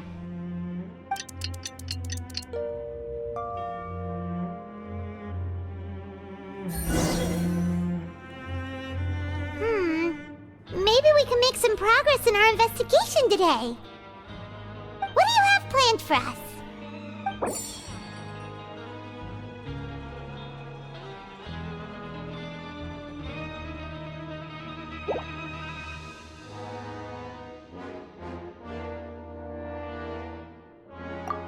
working here so long, we're really starting to get the hang of it. But doing the same thing all the time can get old pretty quickly. How are you holding up? Yeah, it's good to kick back and relax once in a while.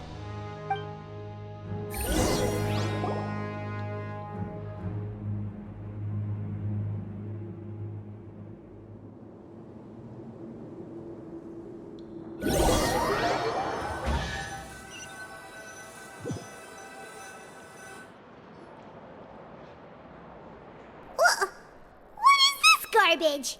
Ooh, it looks disgusting. Oh, Paimon misses your cooking now. What would you like to do this afternoon?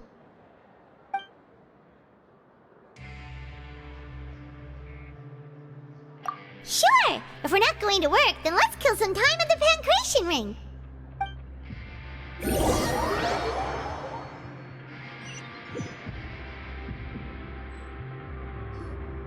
Oh, back for another try? I hope you brought enough credit coupons this time. All right, then get ready to play.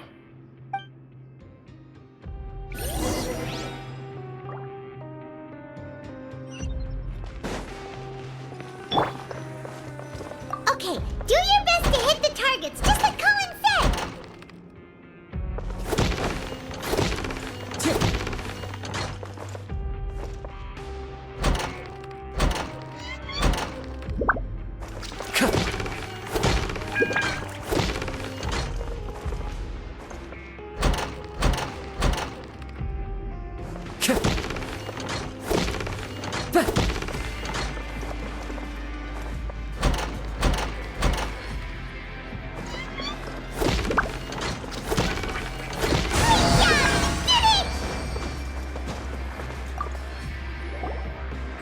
Your strength really shouldn't be underestimated.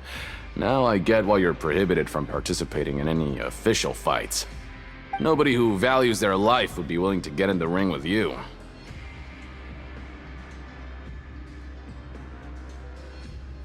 However, you two haven't tried betting on the outcome of a Pancration match yet, have you?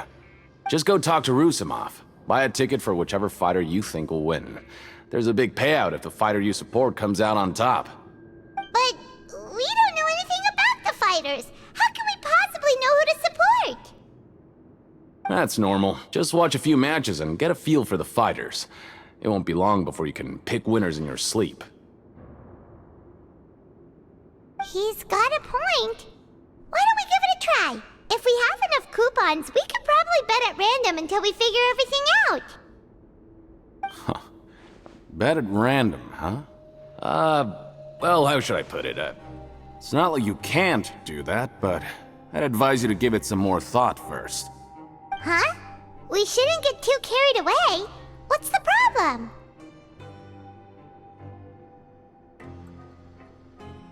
What? I never even picked a boxer before, and you already know about the rules? You're not just strong fighters. Seems you're pretty perceptive, too.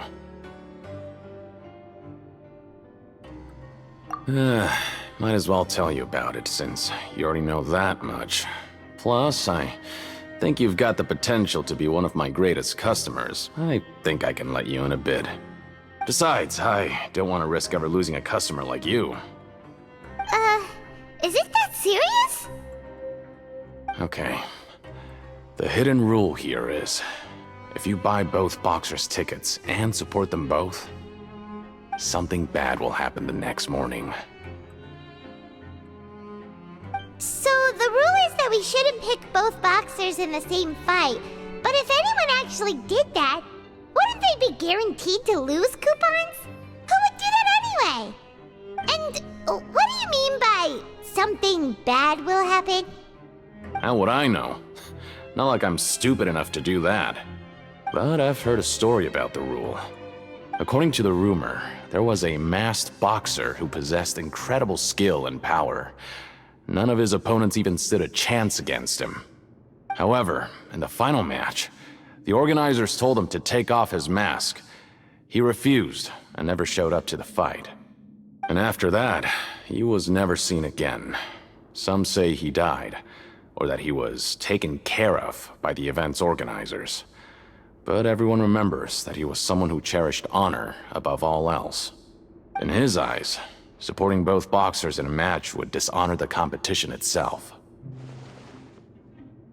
So you mean it's like a curse?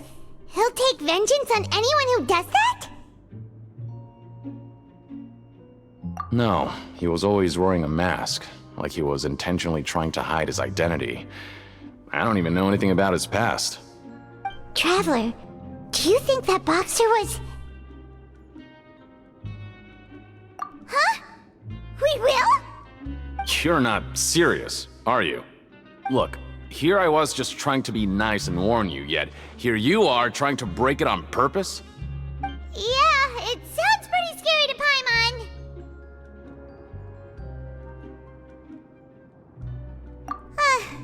Seems you've made up your mind. Just be sure to protect Paimon, okay? Betting on both fighters will set you back about 3,000 credit coupons. If you have enough, then go ahead and give it a try. Just don't come running back to me if something happens. We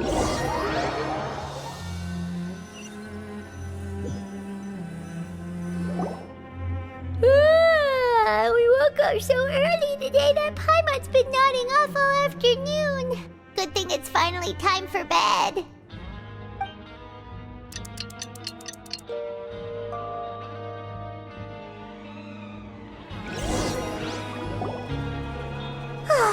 The dawn of a new day. Paimon feels like we're getting used to life as convicts. Is that a good thing or a bad thing? What do you have planned for us?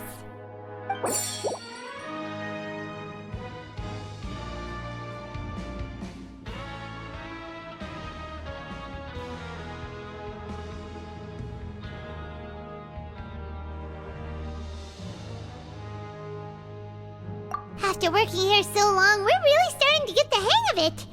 But doing the same thing all the time can get old pretty quickly. Yeah, it's good to kick back and relax once in a while.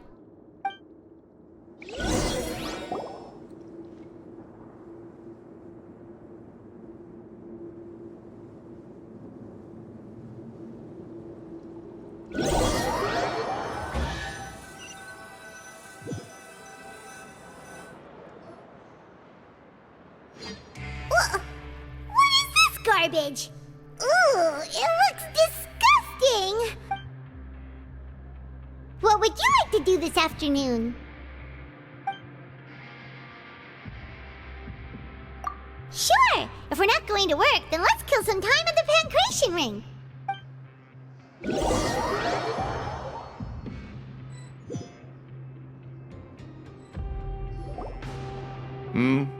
Are you two here to buy tickets? Better be quick about it. Another match is about to start. Who are the boxers in the next round? We have the reigning champ, Le Grappler, versus a contender from the Eastern Prison Block, Demon Horde. Are those their nicknames, or did they choose those names themselves? Either way, super weird.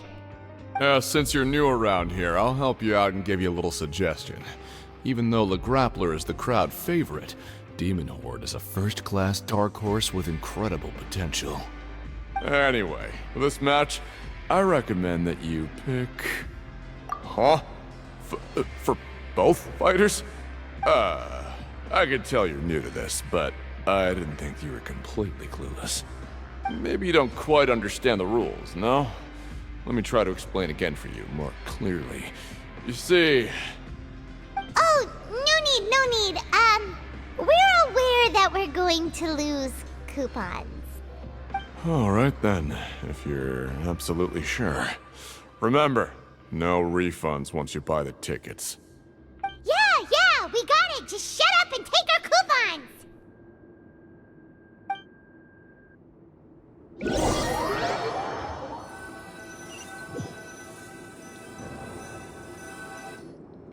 Aw, looks like we won't get a chance to sleep in as long as we're here. Let's get to bed early.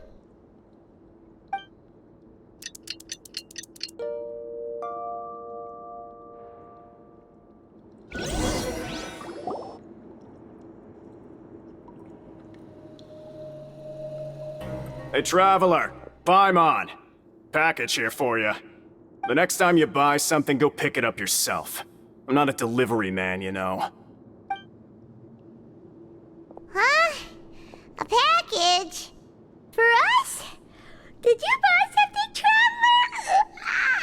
Paimon's not quite awake yet, so why don't you go take a look? Right! Yesterday we broke the hidden rule and bought tickets for both boxers. Oh, maybe this package is the bad thing that Colin said would happen. Paimon suddenly feels wide awake. Wait, maybe let Paimon go hide somewhere first. Just call Paimon after you opened it. Hey, wait! Paimon's still here! Don't open it!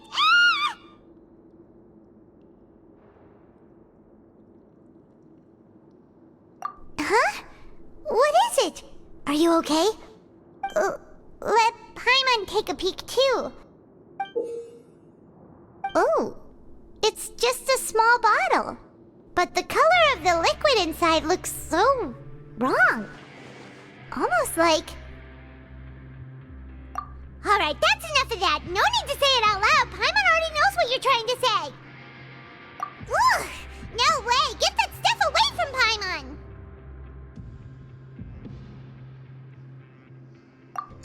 Paimon thinks we shouldn't open the bottle until we figured out what's going on. Just trust Paimon on this one, okay?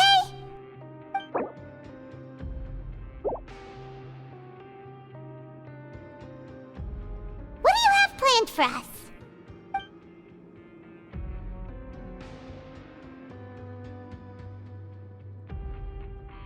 Though it feels nice to slack off a little, less work means less coupons. Let's make the most of our morning.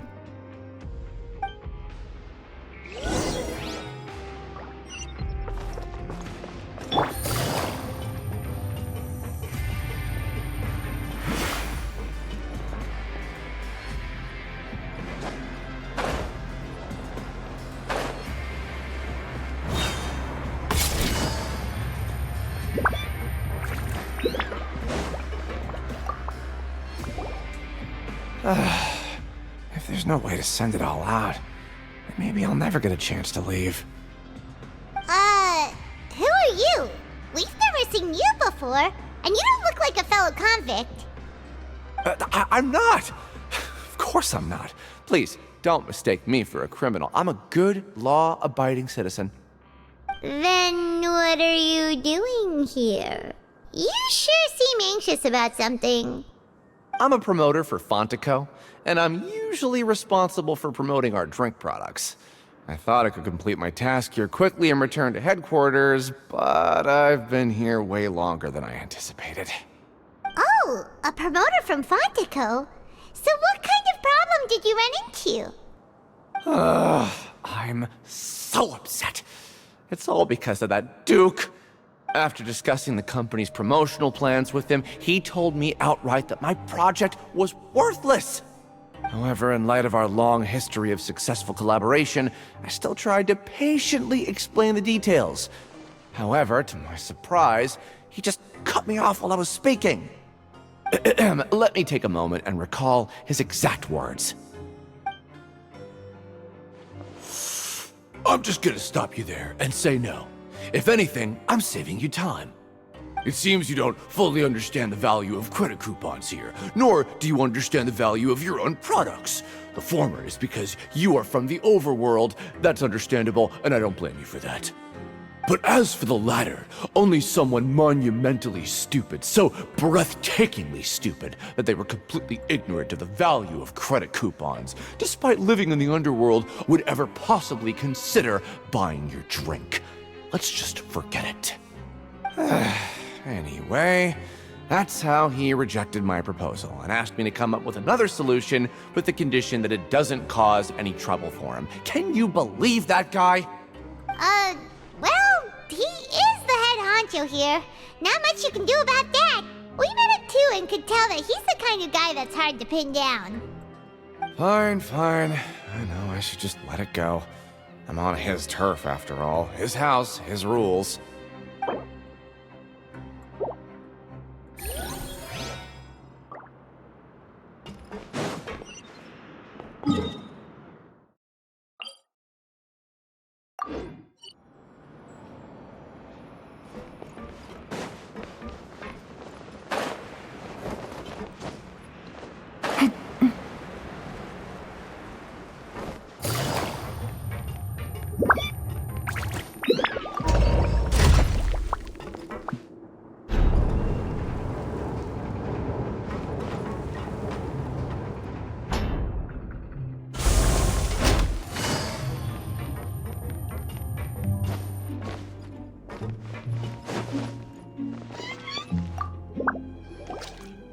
Hey, I heard you crazy fools really did it.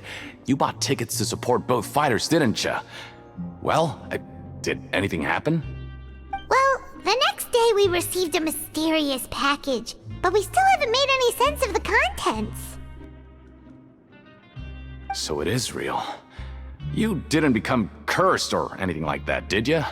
Are you both still okay? Wait. Are you sure that it's still you controlling your bodies right now? Paimon's not sure. What do you think, Traveler? Is Paimon still Paimon?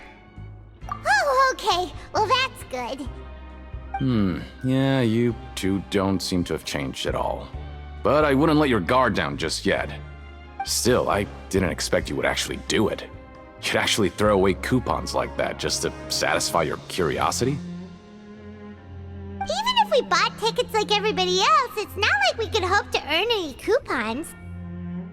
When it comes to things like this, it's always the organizer who makes the real profits. Hey, just what are you trying to imply? The Pancration Ring is an honest business, and we really don't make much from selling tickets. We make so little that even the current tournaments can only be held thanks to funding from the producer of Fanta. Oh, so it's the company that manufactures Fanta sponsoring the events? Paimon thought all of this was thanks to the Duke's support. Let's just say it's a mutually beneficial arrangement. They reached out to us first, hoping to promote Fanta products in the Fortress of Meropide. Anyway, you try and take extra good care of yourselves these next few days, you hear?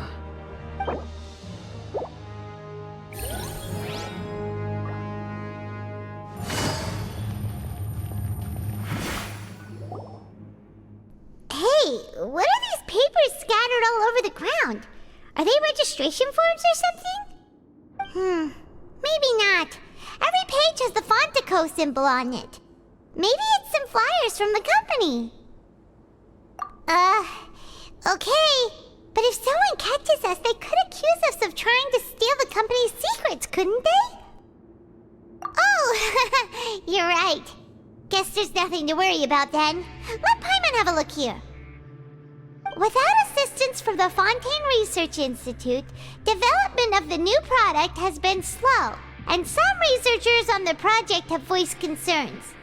We have no choice but to let the new product undergo the first phase of promotional trials without a designated name or packaging. We will adjust the direction of future development according to feedback. We have decided to only conduct closed, small-scale trials for the time being. Sure doesn't seem like anything unusual. The company is just trying to develop some new products besides Fanta. But it sounds like things aren't going well at all. Let's put these papers back where we found them and make it look like nobody went through them. Okay, good.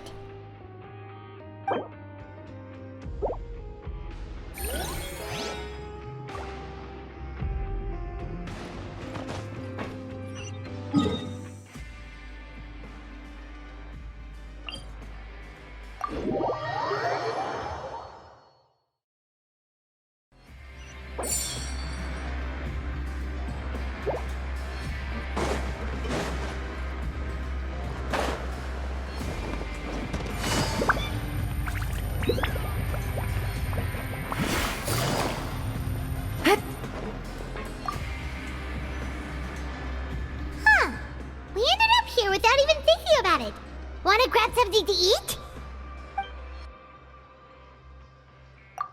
Alright, but remember that we bought this time with coupons, so let's make better use of it next time.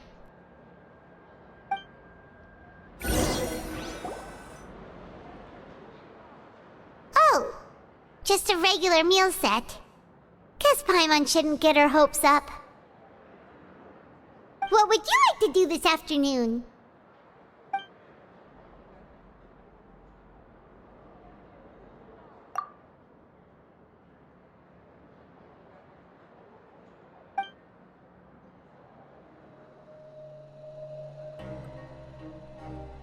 After working here so long, we're really starting to get the hang of it. But doing the same thing all the time can get old pretty quickly. Yeah, it's good.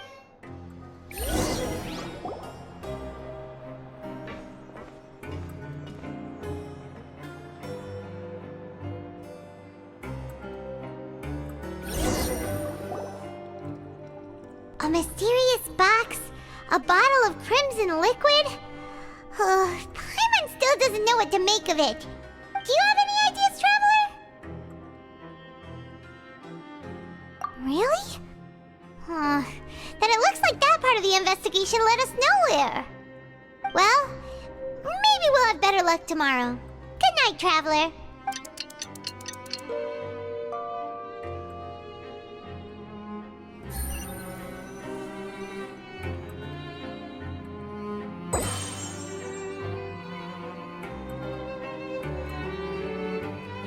Okay, so we've investigated 2 of the hidden rules.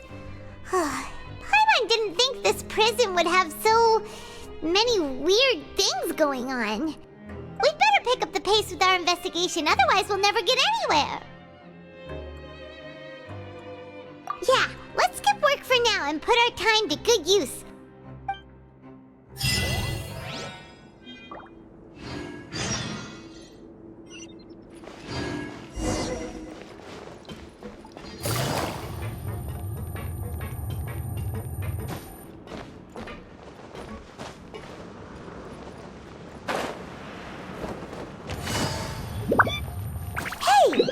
Vidoc over there? Is it just Paimon, or are there fewer people than usual here today?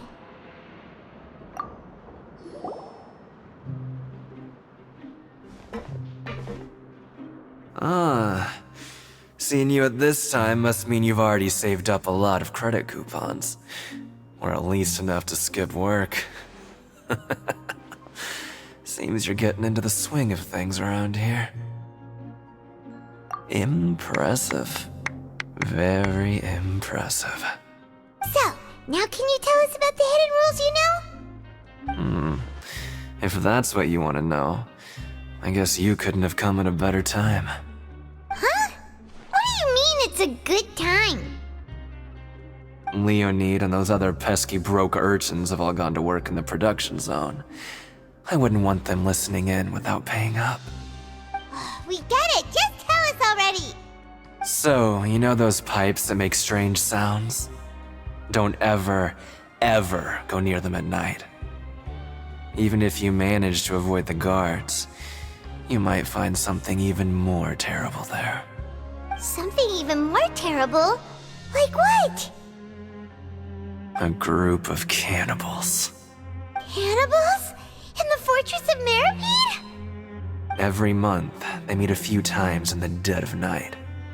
Rumor has it they might be connected to the people that have disappeared here. But what's even scarier is that they have a special proclivity. Since they have no way to dispose of the leftover remains, they have ways to transform them into other forms and keep them in the fortress forever. Paimon might already know what you mean by other forms. So that's what's going on here. Oh, Paimon's stomach doesn't feel so good. You two look pretty skeptical. No matter, learning the truth behind dark secrets isn't necessarily a good thing. I've got things to do too. I suggest you just act like I never told you anything.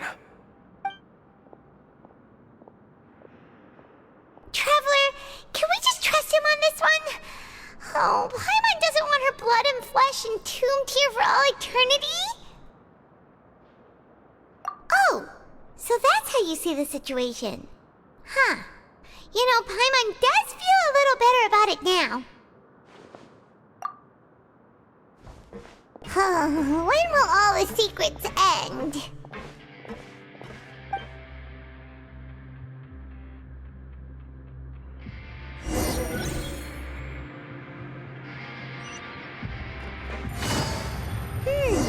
Vidal isn't here. But the guys who went to work in the morning are back.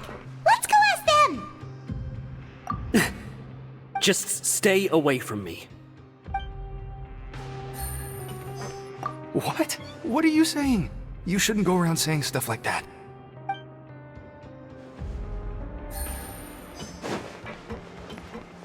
What are you talking about?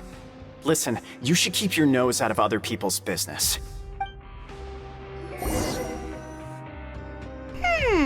Their attitude sure is suspicious. Like they're trying to avoid us.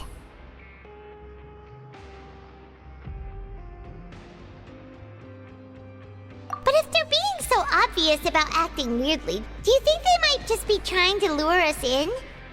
Oh, this is all getting way too creepy for Paimon.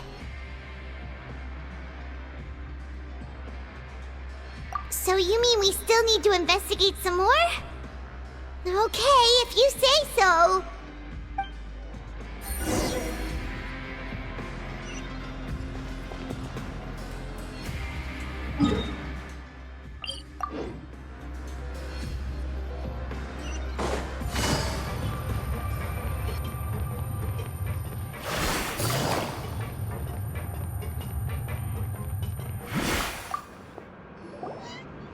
Hello, Fielding. What do you want? Criminals like you ought to be working right now. Catch my drift. We just want to ask you a simple question. Have you ever discovered anything odd during your nighttime patrols?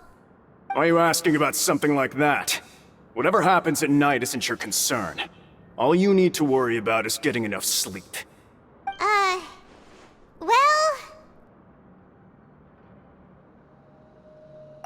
Right! We've heard it happens a few times every month.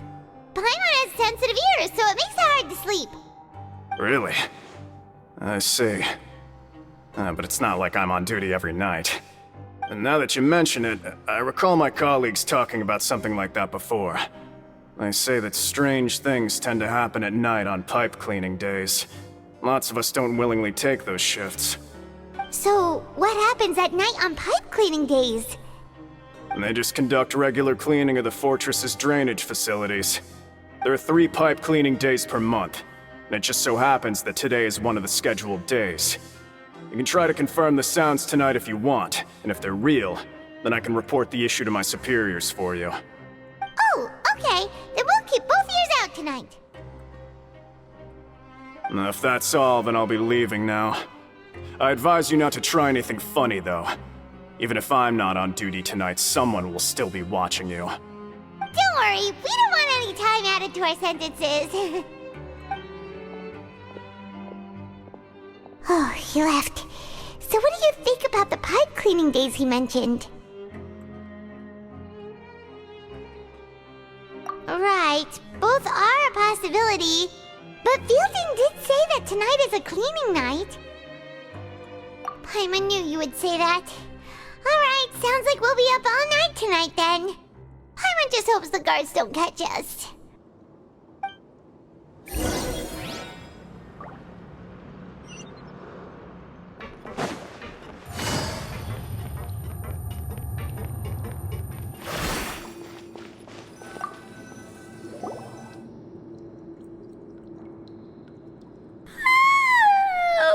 Paimon's so tired.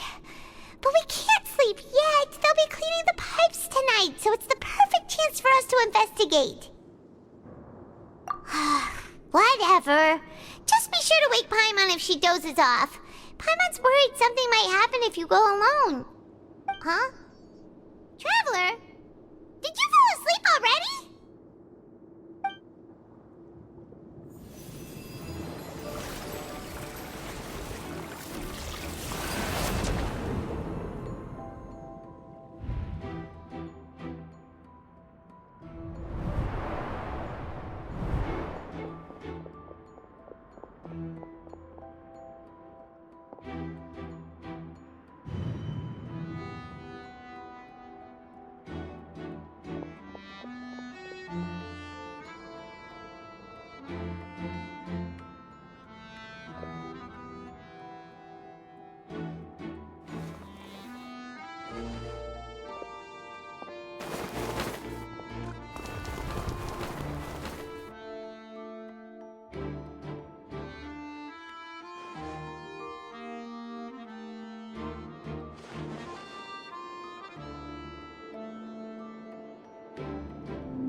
Traveler, come on, wake up!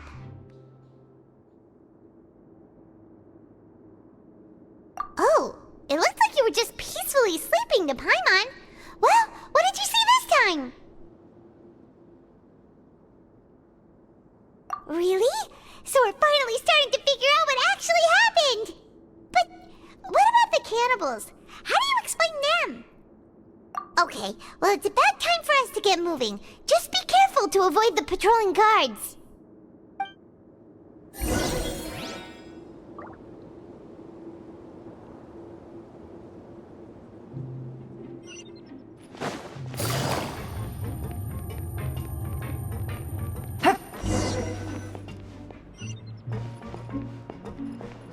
Shh! Careful!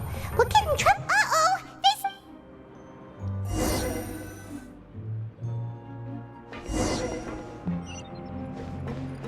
Shh! Careful! We'll get in trouble if the guards catch us.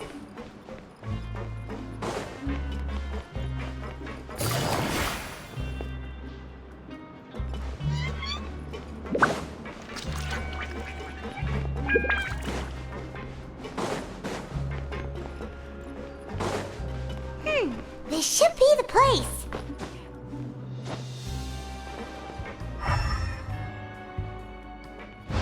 Take it easy.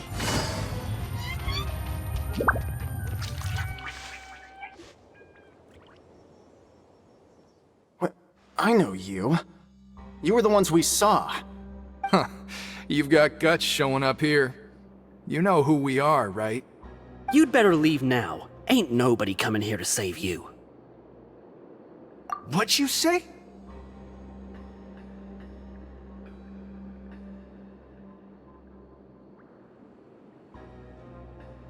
Yeah, so what if they were? If you push us, we can make those rumors a reality at any time. Hey, what's the point of all those rumors anyway? What exactly are you trying to do? I don't have to tell you anything. If you turn around, go back to the dormitories, and act like you never saw anything, then I'll pretend that you never showed up here. Yeah, scram. Nothing worth seeing here.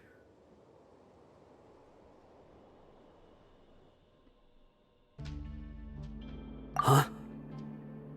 What did you say? Isn't that exactly what Boss said when he left? Hey, do you know our boss?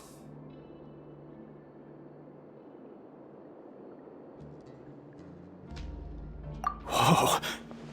We had no idea our boss was such a big deal. He always kept his identity a secret. So, did he have you come here to find us?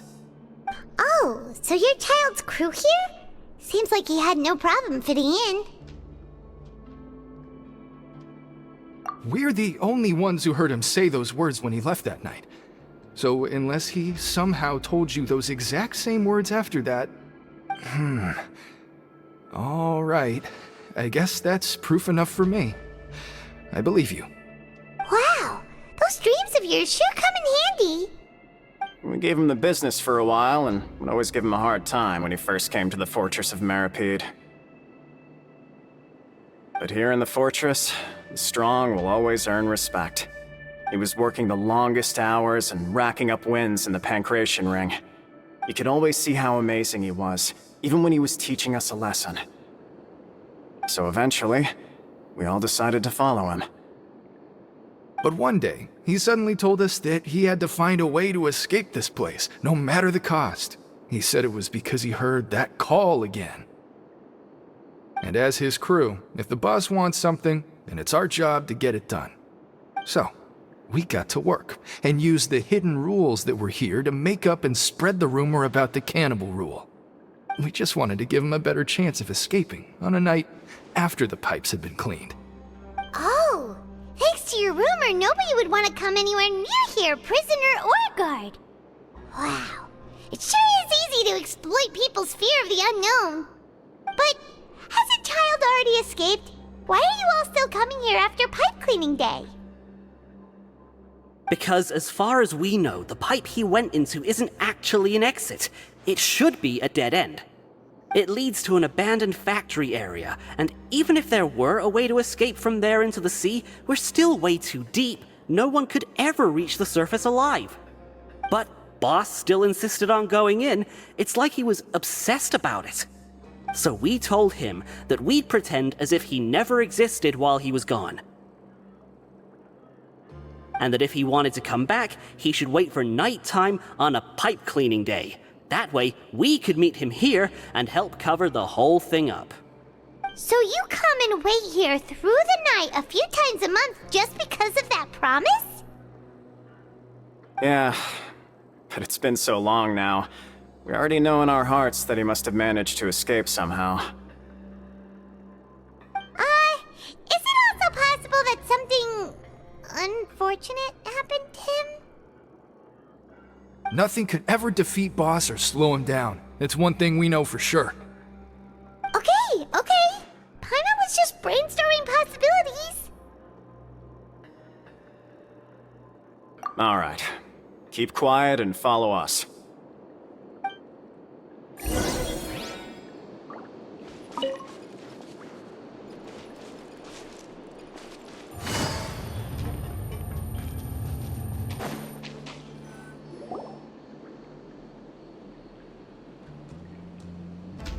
The way up from here has been sealed off. It's impossible to get through. Boss left by going down from here. It wasn't full of water at the time. Later, we came back hoping to have a look. That's when we found out it had been completely flooded. It's impossible to navigate unless you're an extremely skilled diver. Do you think Child got trapped by the water? Not likely. We all know that Boss was an incredible swimmer. Really? Then have him come investigate, pronto. Just be sure to tell us if you get any news about Boss. It's getting late. We should leave before the guards come this way. Yeah, we learned a lot about what happened to Child here. Let's get going!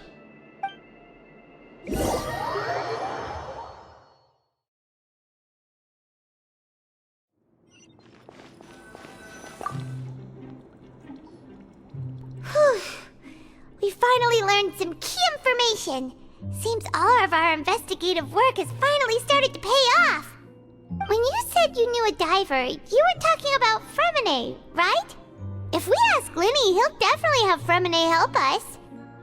Ugh. Why is Child like this? What was he doing going into the pipes? Not making our jobs easier, that's for sure. Fortunately, though, it seems like it's only a matter of time now before we find out what really happened. Now that we can finally relax, I'm starting to feel super sleepy. Let's try to get some rest while we still can. Night.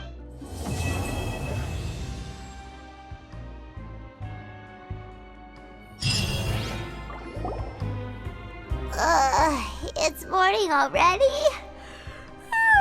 Paimon still needs more sleep.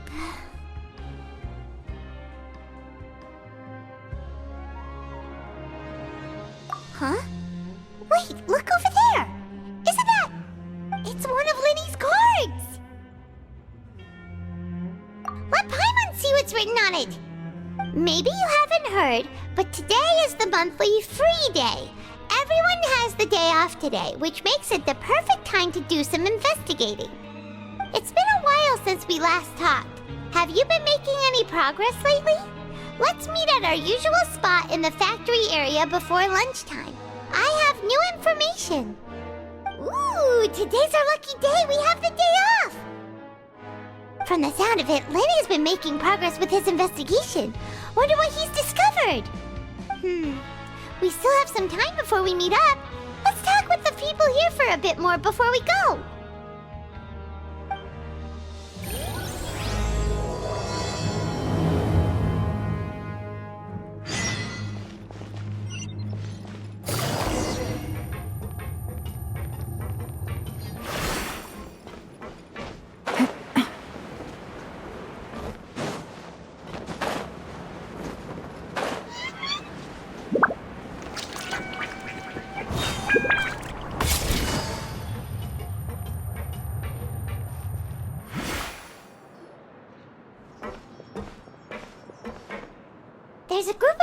over there.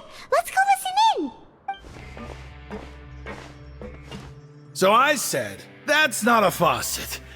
Hey, who are you two? Why'd you come over all of a sudden? Oh, sorry for eavesdropping. Sounds like you were talking about something private.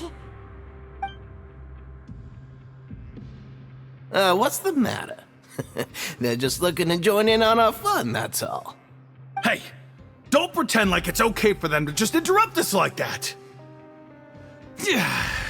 Fine. You're lucky we don't mind extroverts that much. You hear that, Quisto? What nice! Your expressions tell me you're looking to hear some juicy info, am I right? But before that, it just so happens that I know you two. Really? Are we that famous? You're kidding. How often does anyone get a personal tour led by His Grace himself? Practically everyone was talking about it. Word has it that you also caused quite the kerfuffle. A little mistake, huh? I like the way you put it. You see, people with a good attitude can join our group anytime, unlike some of the others here. Your group? I'm Quisto, and this is Lavaroon.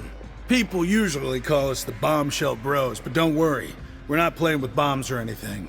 It's just that our information is always so explosive, and we blow minds on the regular. So, you two really like to gossip? No, you don't get it. Knowing intelligence will make things better for you here. For example, knowing who's working with whom, who has the latest rumors, who's not getting along. Wouldn't you like to know all that? Whoa, all this info's worth something, you know? You should prove you're worthy of it. I don't mind him. Quisto's always this way. Just play nice and say something to massage his ego. The welfare meals. Talk about the welfare meals. Right. That meal we had yesterday was super delicious. Paimon can still taste it whenever she closes her eyes. Is that so? To tell you the truth, I've been helping out with making those welfare meals. I've been working as a kitchen assistant for about a month and a half now. Oh, so you're the one who made those delicious steaks.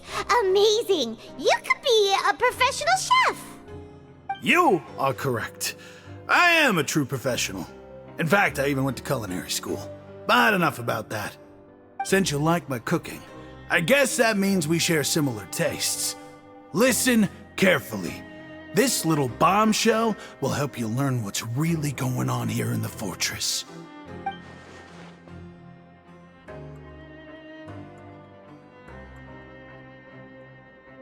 Listen, kids. The power structure within the fortress is quite complicated. The overworlders couldn't care less about us down here. We're basically dogs to them. You've already met the one person here you should never cross, the Duke, Risley. He knows more than you think. And if he doesn't care about something, then he often doesn't bother dealing with it. Those who have the Duke's attention get all kinds of special perks, even better treatment in the infirmary. I know who you mean. It's that Jurier character, right? I don't think there's anything useful about him at all. Why does he visit the infirmary practically every day?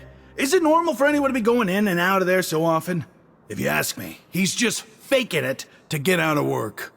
But did you know that Jurier was a talented researcher from the Fontaine Research Institute before he came here?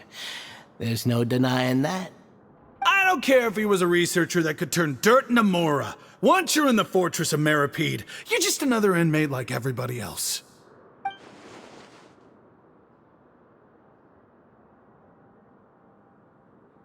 Speaking of which, the last time I saw him, he was passing by in the corridor with Lorvine. I also heard they started arguing in the library and got into a fight, right? Guess that's just how terrible of a guy he is. You mean he hit a woman? Wow, I never imagined he was that bad. But that Lorvine's also quite the odd one, you know? She's always gabbing away, got into a fight with a man, and she also got sent to the infirmary. Come to think of it, I always see her going to the sick bay every couple of days, too. Wait a second. You don't think? Do you think Could it be that they're secretly meeting there to go on dates? But it's really hard to imagine. After all, I do remember seeing Lorvine beat Juria to a pulp that one time. And we might be overthinking things.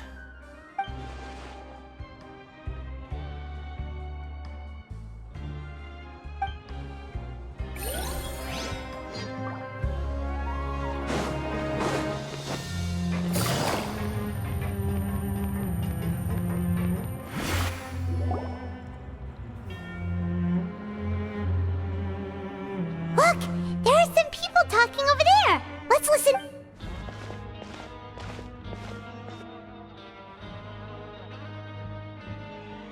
If you ask me, those pompous parasites on the surface act like they're all a bunch of aristocrats. Do any of them give half a hoot about a bunch of dogs like us? Hey, speak for yourself, mate. I'm no dog. Oh, you think you're special or something? If you're here, then you're just a convict like the rest of us. I've heard that even if you're released after serving your sentence, going back to life on the surface ain't any better. Once a criminal, always a criminal. We're marked for life. I don't buy that. Hey, how cool would it be if the whole world was destroyed by a giant flood and everyone had to start over from nothing? What kind of filthy bilge water you spewing? I have family up there. You best shut your sewer hole with talk like that. Listen, things ain't so great on the surface, but who says that you have to leave? I've heard that you can still stay here and work even after you've served your sentence. Not bad if you ask me. Who wants to live in the ruddy overworld anyway? And what makes you think they want to hire someone like you? It's one of the great mysteries of the universe, how someone as useless as you is so confident. Whoa. Sounds like they're really unhappy about the overworld. Speaking of which, Paimon never heard anyone use the words overworld or underworld when we were living up there. Is it only something the inmates down here say? That's true.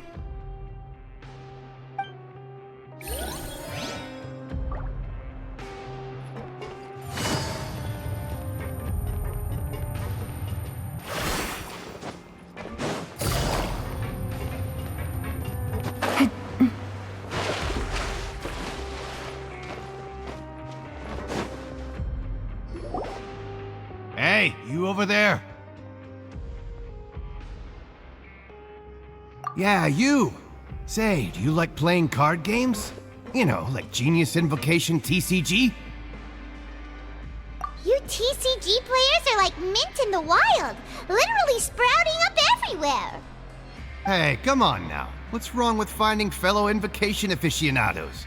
Anyway, care to join me for a game? Alright. No pressure. But why would you be looking for people to play Genius Invocation in a place like this? Don't people usually come here to fight?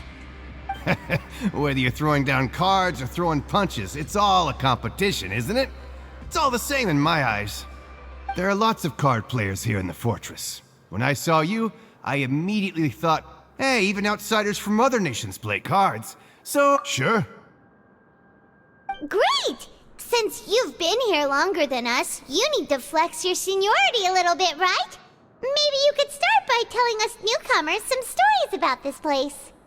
I thought you would have already heard everything by now. All right, then. Did you have anything specific in mind? Or do you want me to just pick a topic? Why don't you pick? We'll let you know if we've heard it already. All right. Have you heard any strange rumors since you've arrived? Then, did you know that there are some people who are always gossiping over in the corner? Yes, so you've already met those two. They're quite a pair. They always keep an eye out for the latest happenings and gossip about everything. I've never seen anyone with more time on their hands. I heard that they used to be a chef and a bartender before they were sent down here. You know how bartenders are, always chatting with customers. And chefs love to pass the time just hanging out when they're not cooking. Good to know. Do you have anything else to tell us? Let me think. Sounds like you want to hear something a little more tantalizing. Oh, did you know that the Duke was also a convict in the fortress of Meripede before? Huh? Wait, are you serious? That's right. The Duke was an inmate just like you and me. Seems he was exiled here for committing some crime. Who knows how he ended up rising up to become the warden, though. To go from an ordinary inmate to becoming the manager of the whole place? I'm not gonna lie, I kinda respect that. A forbidden zone? Sounds like something that someone just made up. I've never heard of that. Where did you hear about it? It's just a rumor we've been hearing, but no worries if you've never heard of it. Do you have anything else you can tell us? Anything else? Not that I can think of, but I'll be sure to tell you anything interesting I hear next time. You'll have to play a game of Genius Invocation with me first, though. Okay, we've talked to just about everyone, and it's about time for us to go meet Linny. According to the card he left us, we should go meet him in the production zone.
Wind strike! Sha!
Huh?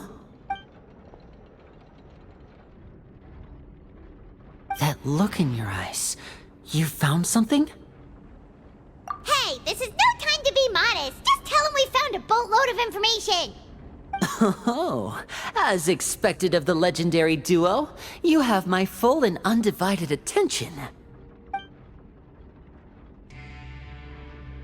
Huh. I'd have never guessed that myself. The rumors swirling about this place are unreliable after all, and Master Child probably went missing because he found a way out. He is a harbinger after all. I suppose he's much more resourceful than I initially gave him credit for. Unfortunately, this isn't enough for our final report to Father. We need to find out Master Child's exact whereabouts. Father told me that even though Master Child said he was just coming to Fontaine for a vacation, he actually had some personal reasons. His agenda might be linked to his disappearance. His escape route is already flooded, so we'll have to task someone with professional diving skills to chase after him. Well, when you put it that way, it's obvious that only Fremine would be up to the task. Bingo! Is he around? He's working today. Coming here as a group would have attracted too much attention. I'll talk to him about it later. No need to thank me. This was always a part of our mission after all. Honestly, I'm far more impressed by you guys managing to collect all this information right under Risley's watchful eyes. Collecting information has always been our strong point. Now, let me think. To find out more information, Fremine will have to retrace Master Child's original route. And if he's to do that, he'll have to set out on the next pipe cleaning day at the earliest. That's 6 days from now. And after that, he'll probably take another 2 or 3 days to return. You can even estimate how long it'll take for him to get back? We've been working together for a long time. We know each other's capabilities like the backs of our hands. Traveler, what say you to meeting here 9 days from now? We'll be able to pick up Fremine while we're at it, too. Oh, and there's just one last thing we'd like your help with. Though we can just sit back and wait for Fremine's report on Master Child's whereabouts, we still need to make more progress on the investigation of the Forbidden Zone. Fremine's no master of disguise, Lynette's still working on getting intel from the other areas, and I'll need to spend some time helping Fremine prepare for his diving mission. So, you are the only ones we can count on. What do you want us to do? Will it be hard? Well, I won't call it easy per se, but I think you'll be able to pull it off. Listen carefully. You'll need to find an excuse to get into the infirmary and investigate the room and environs.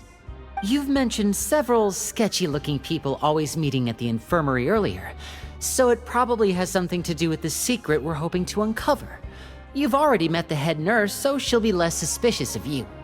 Investigate the internal structure of the infirmary and any active dealings within, and pass those on to me alongside anything else you're able to discover. But also, there's no need to take risks. Don't forget, safety always comes first. My apologies, I just started rambling out of habit. It was almost as if I was talking to my younger brother. But that's not a bad thing, right? All right, then we'll head out as soon as we finish our prep. Let's go our separate ways for now then. Don't forget, we meet here again in 9 days. Stay safe.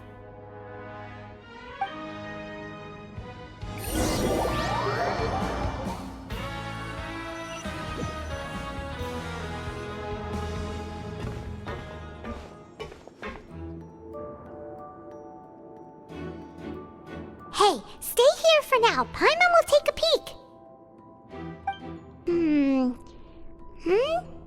There seem to be several people inside.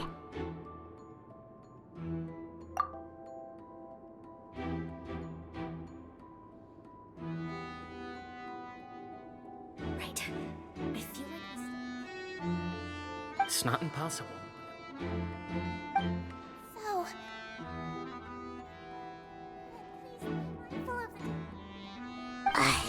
it's a bit hard to understand them from here, so why don't we just try to talk to them in person? Let's go as soon as you're ready.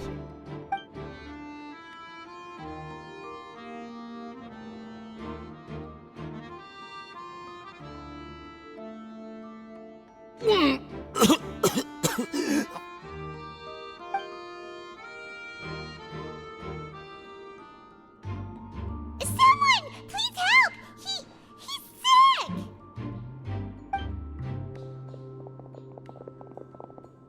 Whoa, are you okay? Oh my! What's wrong, little one? There's no need to panic. Take a deep breath before you begin. The traveler started complaining of a stomachache, and then nausea, and then collapsed onto the ground. Paimon doesn't know what to do. Freezing limbs, twitching fingers, and pale complexion. Could it be poison? Let me take a look. Please, lie down over here. Don't worry, I'll get you to the bed safely. Here, hold on to my shoulder and walk slowly.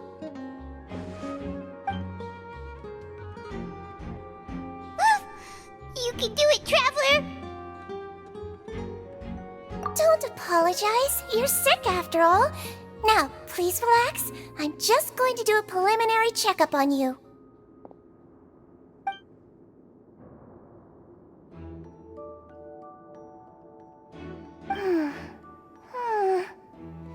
I see now. My checkup has confirmed that he's not in any mortal danger. That's our worst fear out of the way. Eh? Oh, that's good. But... I'll continue my diagnosis of the patient now. Please, relax and take a deep breath.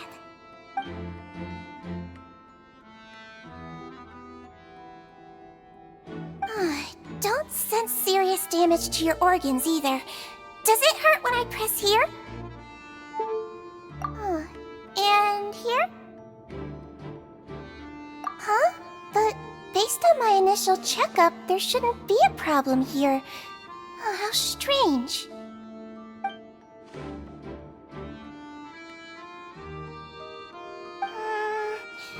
What about here? Does this hurt? Oh, I understand. So that's what it is. I think you just ate something that disagreed with you. That's all. Nothing too serious. Outside of a pretty bad stomachache when it decides to act up. So that's what it is. Thank goodness it's not anything more serious. And there have been other inmates complaining about the food recently. I'll inform our head chef, Mr. Woolsey, of this problem as soon as possible. Congratulations! The health risk is incredibly low, so you should recover within a couple days. Why don't you take a rest here while I go get some medicine for you? Miss Levine, I'll have to trouble you to help me look after this new patient while I'm gone. Very well. And she hopped away, just like that.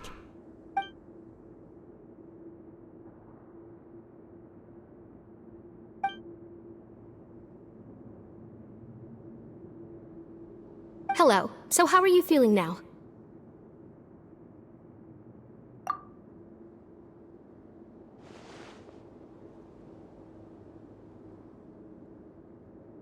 His stomach ache's really bad. He was stumbling about the whole way here, so Paimon's really worried. If Miss Sijuin says it's not a serious problem, then there's no need to worry. She's the best medic we've got down here. But it also looks like she's the only medic you've got down here. Well, that's true. What do you mean, that's true? That's really misrepresenting the situation. Of course I can't speak for the whole fortress, but it's not like everyone imprisoned here is useless, you know? Though they may have committed crimes and gotten locked up here as a result, they still know a thing or two about medicine, and they help Miss Sijuin take care of the sick and injured. Yeah, you're right. But did you have to lecture me about it in front of another patient? Aren't you a patient too? Where did all your energy come from? That's correct. Sorry, I got a bit ahead of myself. Are you two also sick? We've been sick a while. I come back every once in a while for checkups, and to pick up the medicines Miss Sijuin prescribes for us. That's just the nature of chronic illnesses. As for her... you could say she fancies herself as Miss Sijuin's capable helper because she learned a bit of medical knowledge ages ago. Please watch your mouth, Mr. Jurier. Don't forget that you are the primary reason I have frequent heart palpitations. Hey, don't start arguing now! Please, keep it civil at least.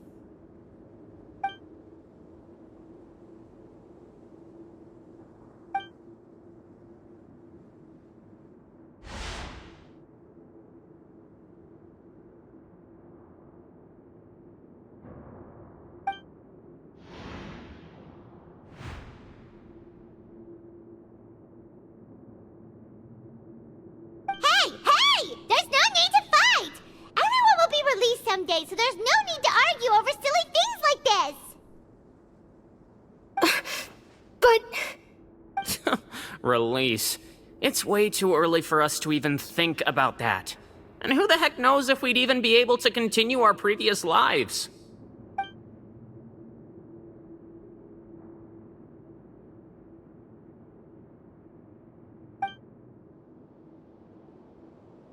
please allow me to end this boring and useless conversation.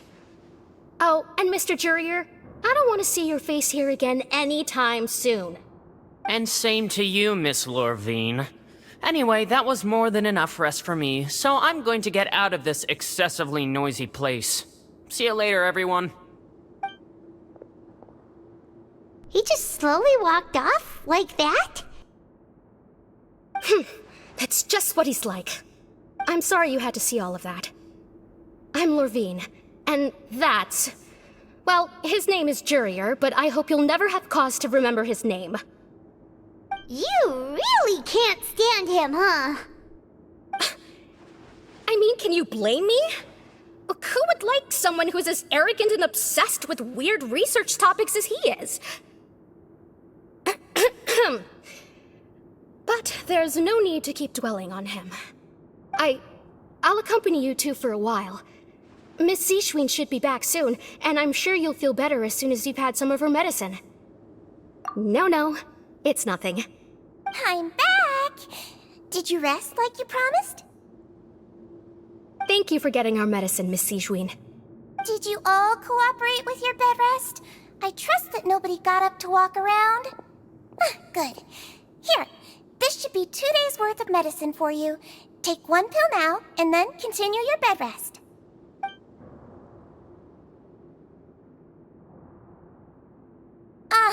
Miss Lorvine, I left in a bit of a hurry just now.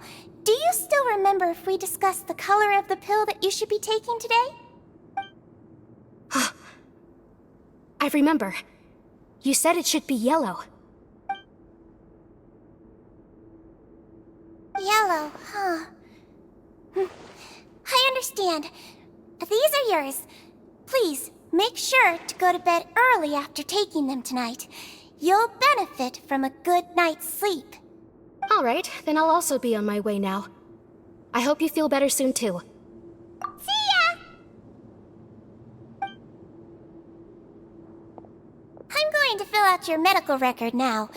You're widely known as the Traveler, right? I just want to double-check a few details, if that's all right with you. Those two made quite the commotion just now, so why don't we let the Traveler rest? Paimon can answer the questions instead. So his primary symptoms are abdominal pain with secondary symptoms of nausea. Is there anything else? That's it. All right then. Is there anything we should know besides to take the meds? No, his base constitution is quite good, so I'm sure he'll recover quite quickly after taking the medicine. Please make sure to stick to bland or less stimulating foods, and don't stay up too late at night. Got it. Paimon will hold the Traveler to that for sure.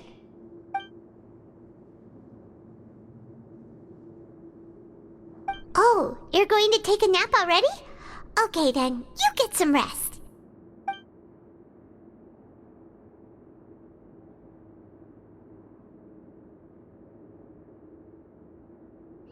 We've been to lots of places together. He may look a bit under the weather now, but he's actually super strong. So you're the best of companions. Well, don't worry, he'll recover soon.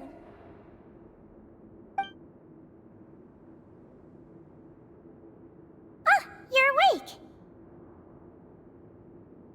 How do you feel? You slept for a really long time, but we never left. Well, now you can go back without a worry in the world. Remember to take your meds regularly, and remember bland foods. Thank you, Miss Zichuin.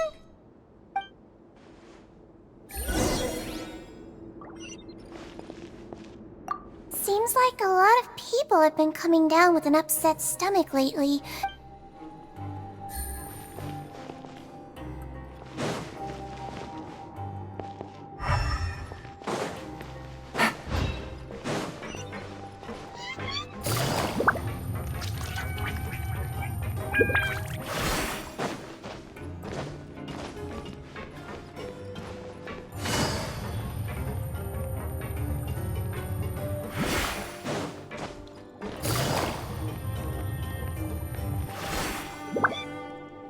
You really are something. To to be able to fall asleep like that and even sleep talk the entire time, you scared Paimon half to death! No, but you kept mumbling things along the lines of, Pyron, go take my grilled fish and put down the Adeptus Temptation now! Paimon talked with Sigewinne the entire time you were asleep. She seems like she's just a sincere nurse, and Paimon didn't notice anything unusual in the room. Are you sure we're not going off track with the infirmary?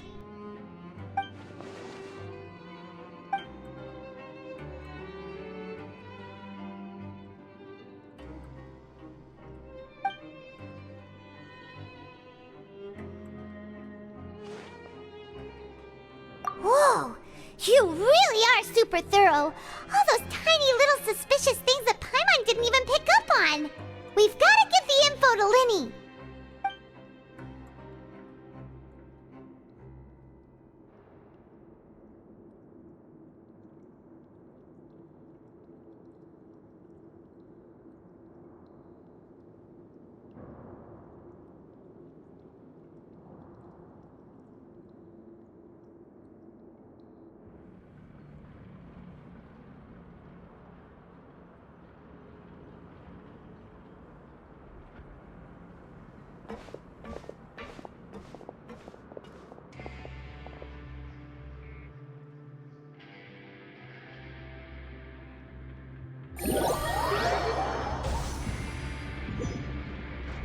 Today's the day! Let's go meet up with Linny!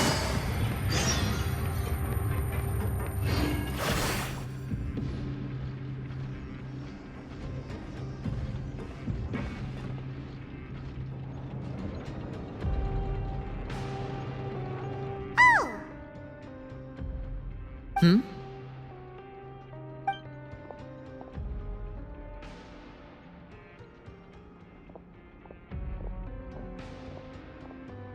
Did you two run into any trouble over the past few days? No, we just worked our shifts according to the schedule. Nothing weird happened.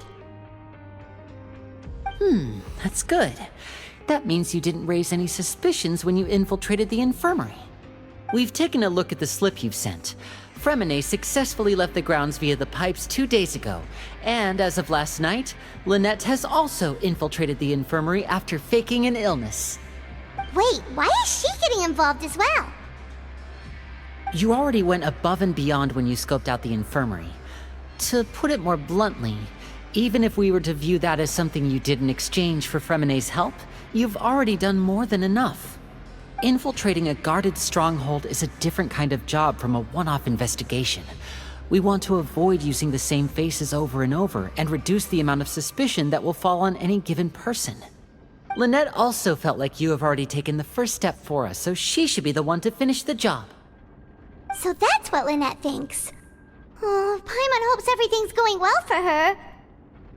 Then, let's go check on Lynette before Fremine returns. If everything went well, then she should be wrapping up her investigation right about now. Is now really a good time to go over? According to my observations, Sigewinne always spends around half an hour away from the infirmary right before lunch. Lynette knows this as well, so this should be a good time to meet up with her. Also, I'm her brother, remember? It's only natural for an older brother to care about his younger sister's well-being. Okay, then let's head over right away!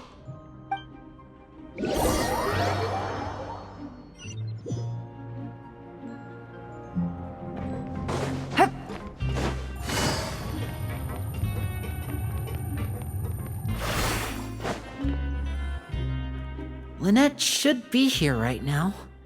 Huh. Strange. Lynette?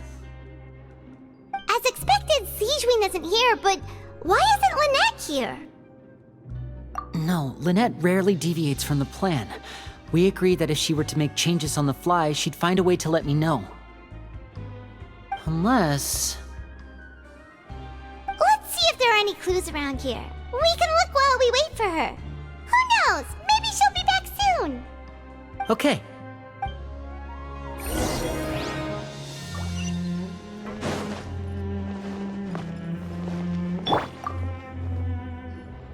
There are some books here and a few files. They all look, advanced nursing, how to raise the spirit of your patients, a quick guide to the psychology of emotions, and the meaning of laughter. These sure are some interesting books. Who knew Sijuin would be interested in these kinds of things? She even has books on understanding people's motivations and feelings. Is it because she's a Melusine? Or does she have a need to understand her patient's emotional state?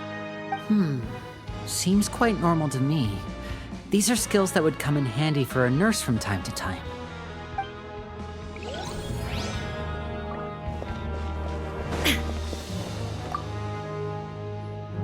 None of the beds have any signs of having been slept in, except that one over there. That's the one Lynette must have used, right? You said she was pretending to be sick. She would have said her migraine was having a particularly bad flare-up. Generally speaking, the head nurse would then ask her to lie down and rest, while she left to retrieve the medication. Which means, either the head nurse didn't return the entire time from when Lynette laid down up until she left the bed, or the nurse intentionally left it this way.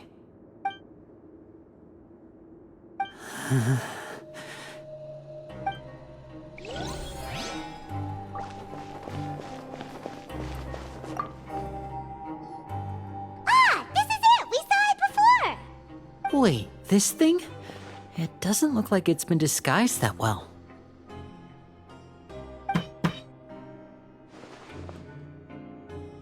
The space behind it is empty. From its size, I don't think it's an entrance that is meant to be taken apart. There's probably a mechanism around here somewhere. Could Lynette have tried to get inside? But if that's the case, she would have contacted me for sure.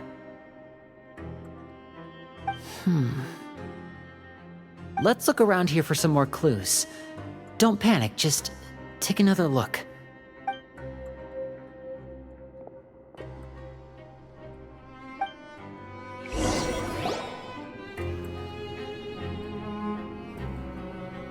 Hey, you guys, there's a slip of paper over here!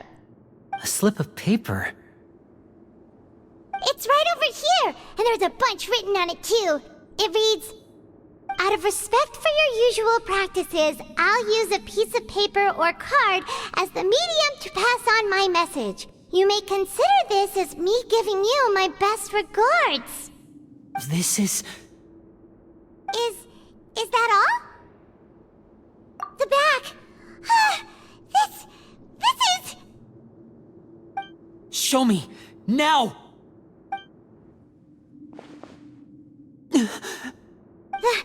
That look on your face! Paimon's reading it now! Would you care to guess where Miss Lynette of the Fatui could be right now? No! Could she have... Is she already... Wriothesley. Did he deliberately leave the infirmary unguarded to use it as bait? Wait, you mean he was aware of our goals from the very beginning? But why? We didn't run into any trouble last time, and he also never reached out to us since. Yes, that is a crucial question. Wriothesley, he doesn't do anything without a clear goal or reason. So this means he had no concerns about your activities from the very beginning. You're not from the same camp as us. You were sent down here by Nervulet, so you have no conflict of interest with Wriothesley. We're a completely different story, though. I'd like to know that, too. Why did he only go after her? Don't panic, just think everything over. I have to stay calm.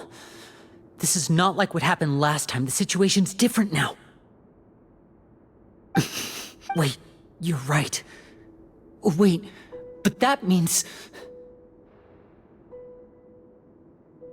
The fact that Fremine was able to leave the grounds, could Wriothesley have let him go as well? But what does he gain by letting Fremine leave like that?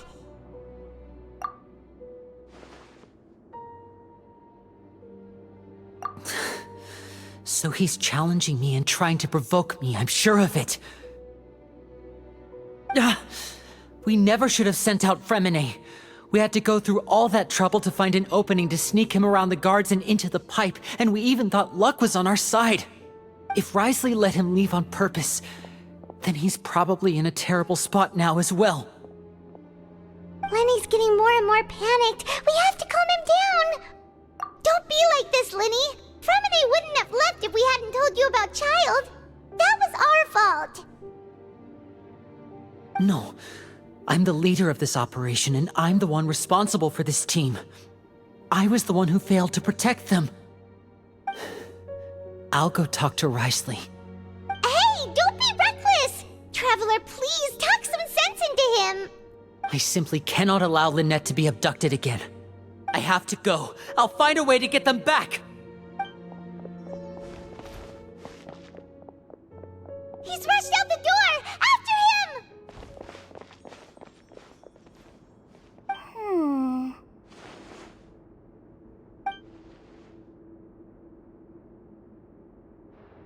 Right. I feel like we still have some room to make changes on these details. It's not impossible, but it'll require extensive testing. Is that so? Very well. Then please be mindful of the time. Huh? Is someone? Pack everything up. Whoever's outside is eavesdropping. They'll probably come in once we stop talking.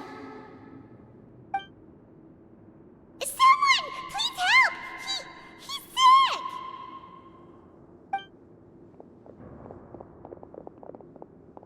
Whoa, are you okay?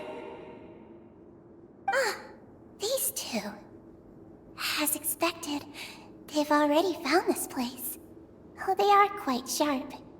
What a delightful turn of events. I like smart people, but I also like playing dumb.